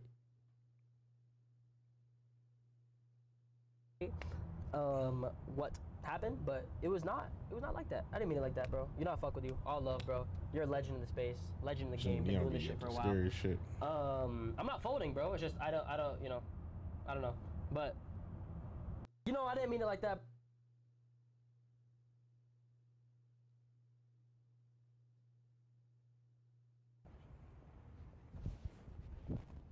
Was this nigga here? This nigga was literally here. Maxing right now. Oh yeah, I think that nigga Kane. I think that nigga Kane has seen that nigga. Quick question, guys. What should I do in Denver before I leave?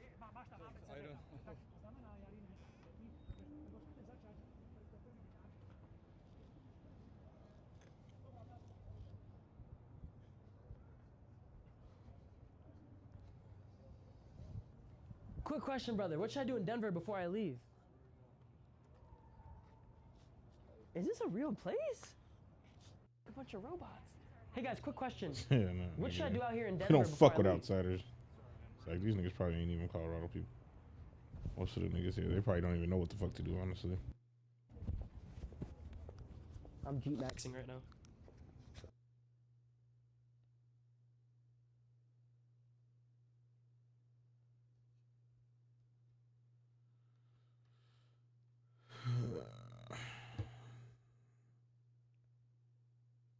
Considered now a lame duck president was that he'll not be a returning president by the letter of the law, that someone cannot occupy the office of the president of the United States for over 2 terms. This is his second term. It's called a lame duck president because at times when people perceivably have another term to come, instead of doing everything in 4 years, they'll do things to set up for another 4 years. Trump doesn't have that. So Trump is operating on a few things. Number one, this is last term. Number two, who the fuck gonna stop him? Yes, that's the thing. Who gonna stop him? Because he doesn't need approval. Because he was, in his mind, persecuted after he lost the 2020 election. In his mind, let me get everything I need to get off now. Fuck them other niggas. Really, that's kind of how he's moving.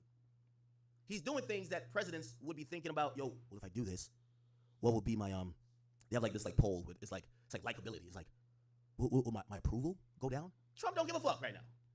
Whether you like him or hate him, he's gonna be the president.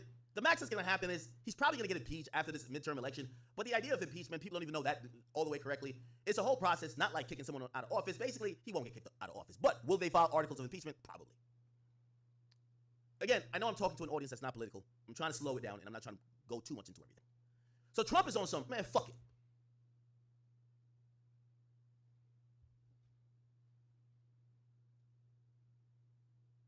Oh. Guess I did speed that up. Oh, damn, that went by fast.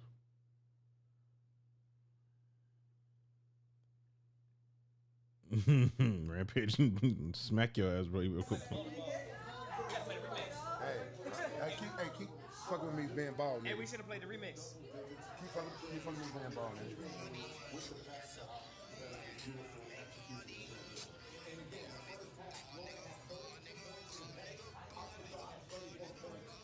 Why you ain't got no hand there?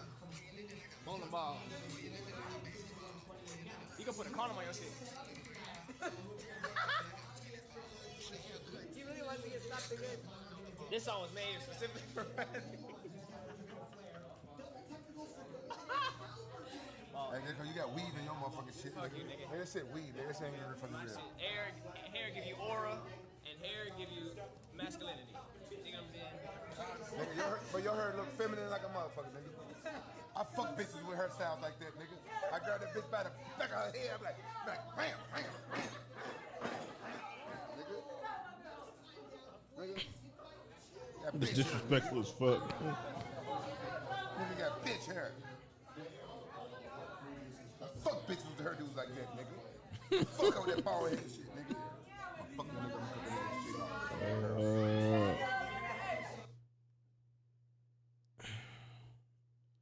See if there's any updates. Consistently, you won't find a port, as you said, it's a tax haven. It's not a. It's got many problems in it. It's definitely a security state. Like many of the things that we're speaking about in terms of where we believe the UK and the US is heading in terms of this mass surveillance security state, they've already got many of those things in Dubai. There's no freedom of speech there. There's a two-tier system depending. Bro. With respect, man, I didn't know you had such anti-UAE sentiment. Oh yeah, I do. There's been more arrests for speaking against the narrative in the UK. I think it's 12,000 in the last 12 months. Yeah. Than there has been in the UAE. So you can't sit there and say there's no freedom of speech. You don't have freedom of speech either. True. Well, that's true to an extent. Look at the numbers, bruv. It's 12,000 versus let's be 100. clear on this. I'm one of the probably biggest influencers on X, and I've got more freedom of speech in the UK than I did on Dubai. So I think that clearly demonstrates that there is definitely a disparity. 12,000 arrests for social media posts, mate.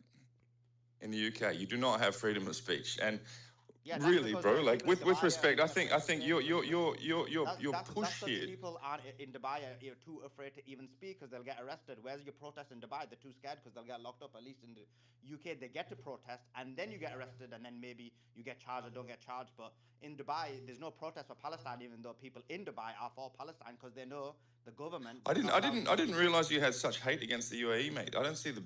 I don't have hate against it. I just. You do, mate. You're emotional here, with respect, and it's getting in the way of your judgment. I'm not. I've just told you clearly from talking to hundreds of people who come into my tailor shop. I'm not being emotional. You're being emotional because you feel like you need to back Dubai up. No, mate. No, I'm telling you the on-ground reality, and you're saying that you know better, and what I'm saying is somehow propaganda. That's your biased reality because you're there propagating the. No, hang on. Let's be fair debaters with each other here. Yeah. I said from talking to the hundreds of people in my social circles and those who come into my store, most feel more united with the UAE. Your response was, "Oh, that's propaganda." I'm telling you what people are saying to me, mate. Well, we can only base that on your anecdotal experience. We can't verify what you're saying. But yeah, but to write it off as propaganda when I'm telling you as a first-hand, credible source that people are saying to that. No, but I'm saying what you're saying is the Dubai narrative, but in reality, what the situation is it the Dubai narrative though? I haven't seen it being pushed on government circles. I'm telling you, I'm talking to people here. A lot of people in Dubai kind of push the same narrative that you're trying to push, especially influencers. Maybe that's because it's true, mate. No, but then on the other hand, we're seeing a lot of videos coming out from Dubai where people are actually afraid. Maybe the average person who isn't in your security circles. I'm not talking security circles, mate. I've retired from security years ago. I'm talking about the social circles, the business owners across all demographics. So we've got a lot of videos coming out from Dubai that quite clearly people are stating how they're in fear. There's like people worried, people screaming in Dubai. Like Dubai, it isn't as like the way you're explaining it in terms. Okay, and bro, with respect to those people who are freaking out, they are the minority because you can order pizza in 15 minutes. I look out my window now and kids are walking by the water. If I go down to the pool, it's full of women and children. With respect, mate, you are the one who's pushing the propaganda here. I'm telling what people are saying. I'm telling what's happening on the ground, and you're trying to underwrite it. No, actually, I'm here. I'm looking at it, mate. I'm looking at it with my own eyes. You're pushing the Dubai propaganda because of your connections in Dubai, but in reality, no. We all know what. I'm telling you what I'm seeing with my own eyes right now. We're telling you like the Dubai in terms of them being a Zionist regime, and hence why they got tagged, and this is why people have no kind of, everyone understands like Dubai, no one has any kind of negativity towards Dubai being hit because everybody knows the way Dubai's been acting in terms of propagating the hate attacks against Muslims. No, she's about to pop her cherry, bro. Deals with Israel. This is why if you look. She about to pop that cherry for the first time, bro. She gonna be like, Done. That was kind of the goal. This is ribeye. I cooked it in avocado oil. Go ahead and pop that cherry. Don't be scared. Okay, this is just the most intimidating meal I've had, I think. Get it. Oh my God.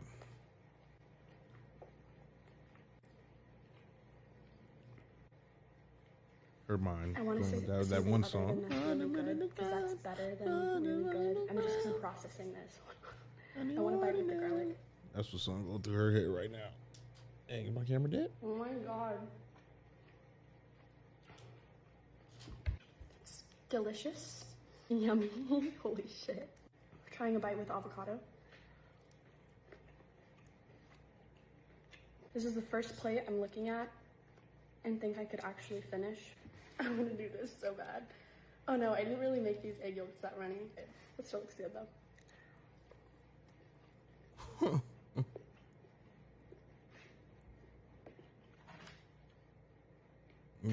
So far, I haven't been converted, and I'm not going to speak too soon, but I think bro, she ain't never going back. needed a little bit of a harder decision. She ain't never going back. She's stuck forever now.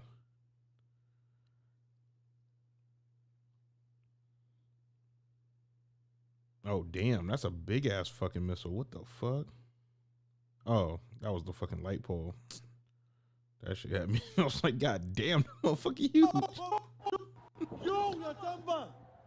1, 2, יואו! בוא בוא! בוא לפה! יואו! יואו! יואו עוד! בוא לפה, בואו! בואו לפה, כנסו! יואו! עצור, בוא לפה! צמדו לכם! בוא לפה! יואו, בוא לפה! עמוד, עצרו, עמדו, בוא לפה, גבר, צמא שליחים, בוא אליי, בוא! אור, צמד! I can't see shit. הכל טוב, תירגעו. Yeah, I couldn't see עצרו, nothing. תירגעו. Just gonna scroll through this for a little bit.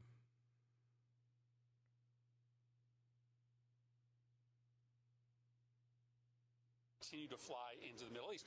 We have to have a debate in the United States Senate on an authorization of military force. It will likely fail.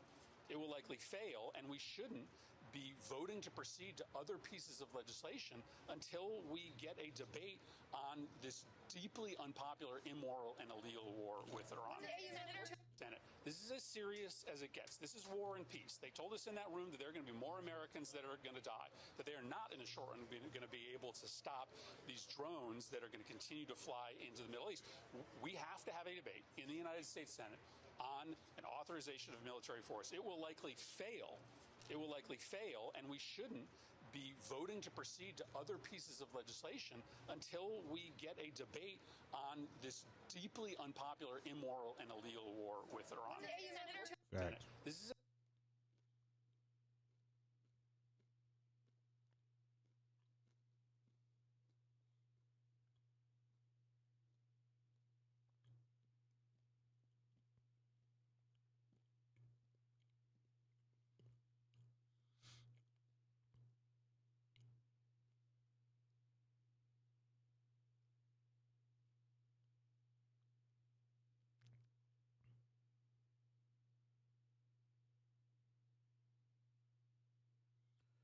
Shit, 8 minutes. I ain't trying to hear nothing Yahoo bullshit in live for 8 minutes.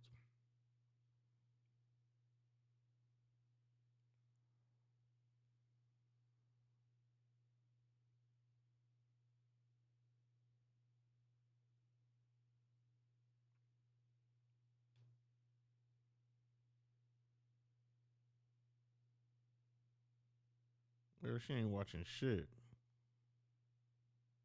I mean, I guess it's only a clip.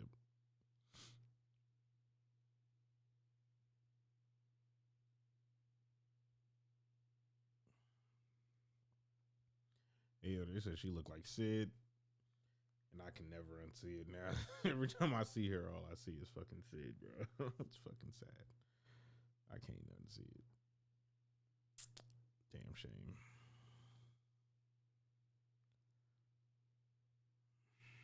That's a damn shame.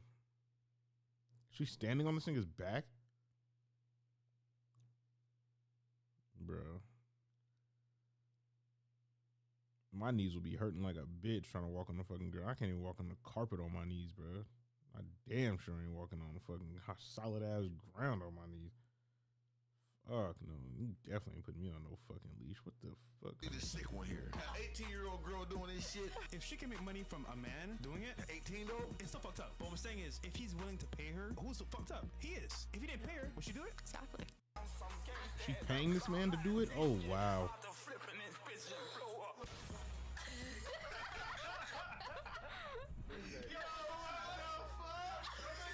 Nah, bro. You got me fucked up.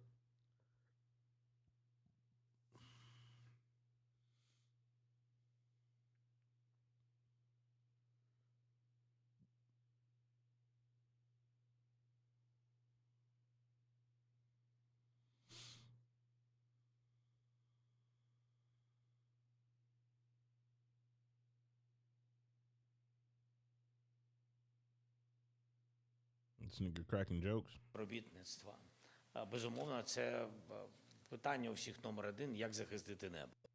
І окрім того, що наші дипломати на різних рівнях працюють з представниками Близького Сходу. Я думаю, в ці дні я проговорю з кожним з лідерів цих країн, які виходять на контакт або хочуть співробітництва.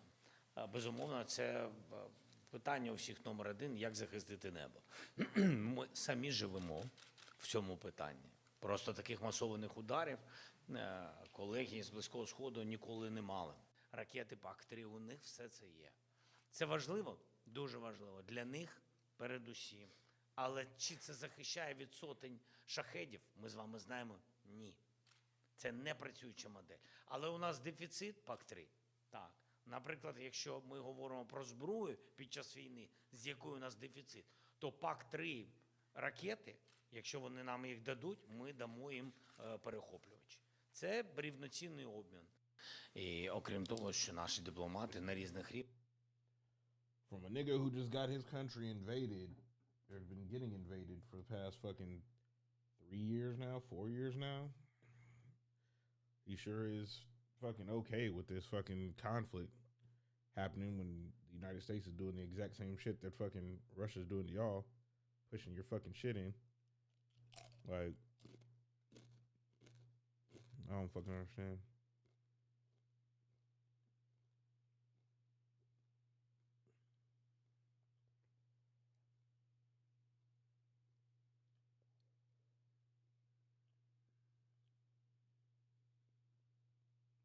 No, bro's fucked.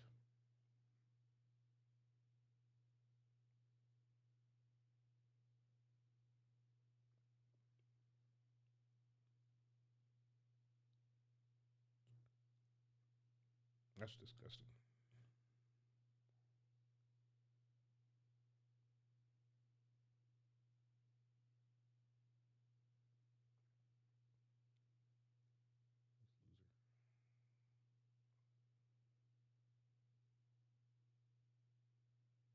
Now you ain't not answering the phone no more, huh?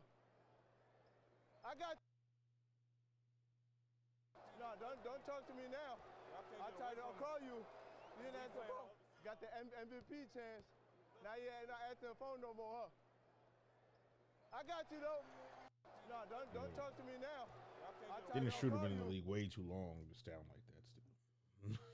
Like, this nigga been in the league since he was like 18, bro. Like, why does he sound like that? Oh, fuck.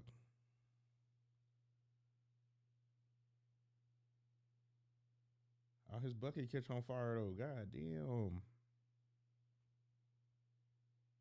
That's crazy.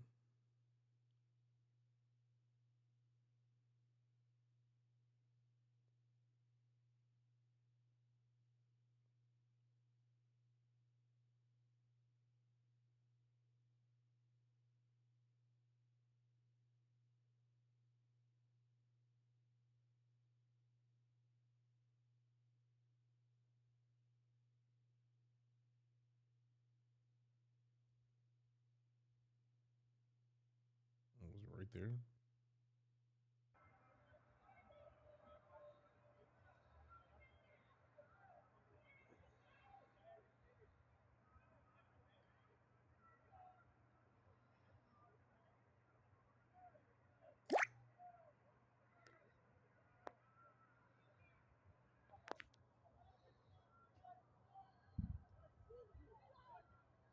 I ain't hear shit.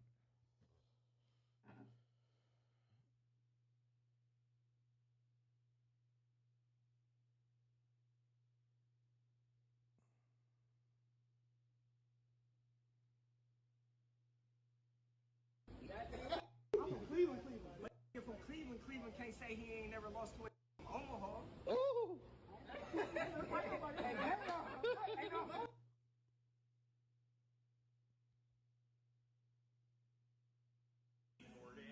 You're Caucasian, aren't you? Why? What's going on? It's a black only's bathroom. Wait, I'm trying to see something. I'm trying to see something. Yeah, so only black people can use this bathroom. Yeah.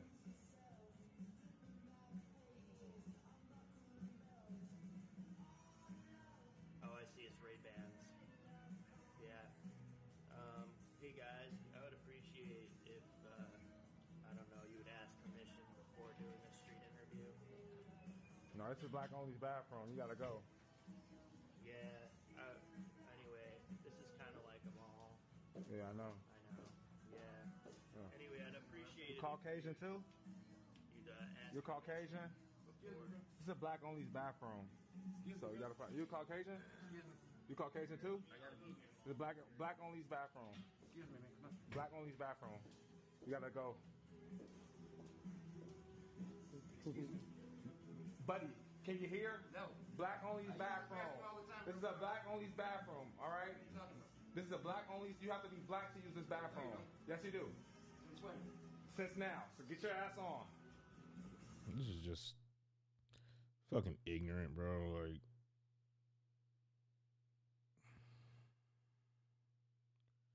it's just fucking ignorant as shit.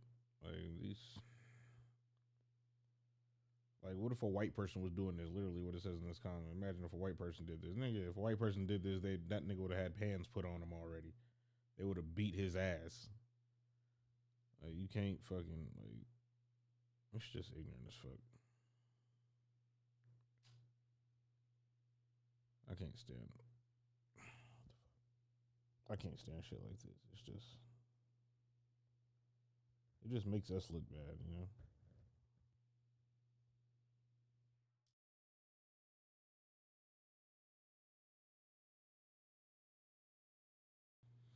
Like, shit like this just makes us look bad. It doesn't fucking, it's not the fucking big moment that you thought it was, bro. You're just making us look like niggers, bro. Like, literally, like, you just, like, literally.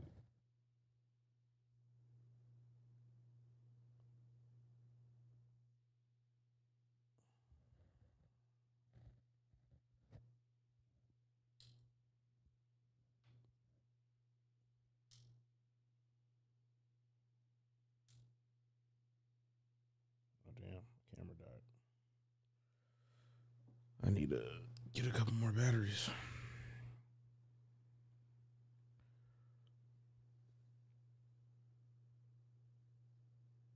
What the fuck? That shit look crazy. I don't know why make my stomach want to bubble.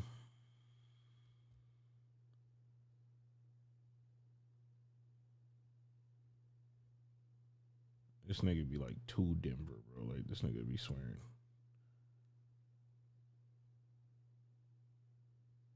That's the conversation. Did Pippen and Jordan play on two great teams? They absolutely did. Did they play on a great championship team with Phil Jackson? They absolutely did. But what happened is, when you play together as a duo, you have to be able to complement each other's skill set. Nigga just be too Denver sometimes, bro. Like, oh my gosh. Bro, I'm on fucking YouTube. What the fuck?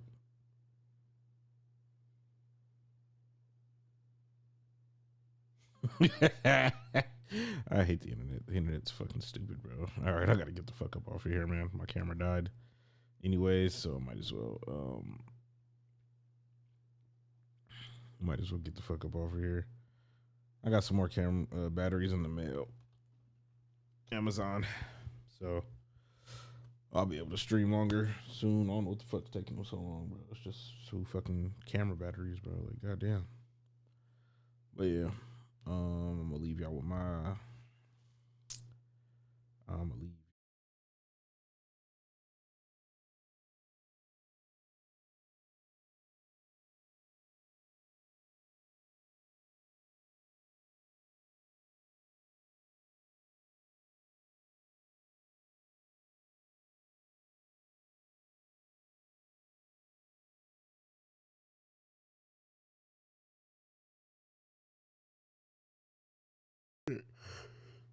Probably couldn't even hear what the fuck I was saying.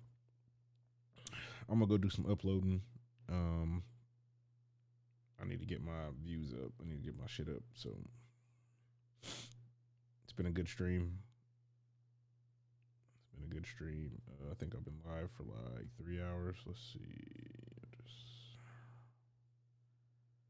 I think I've been live for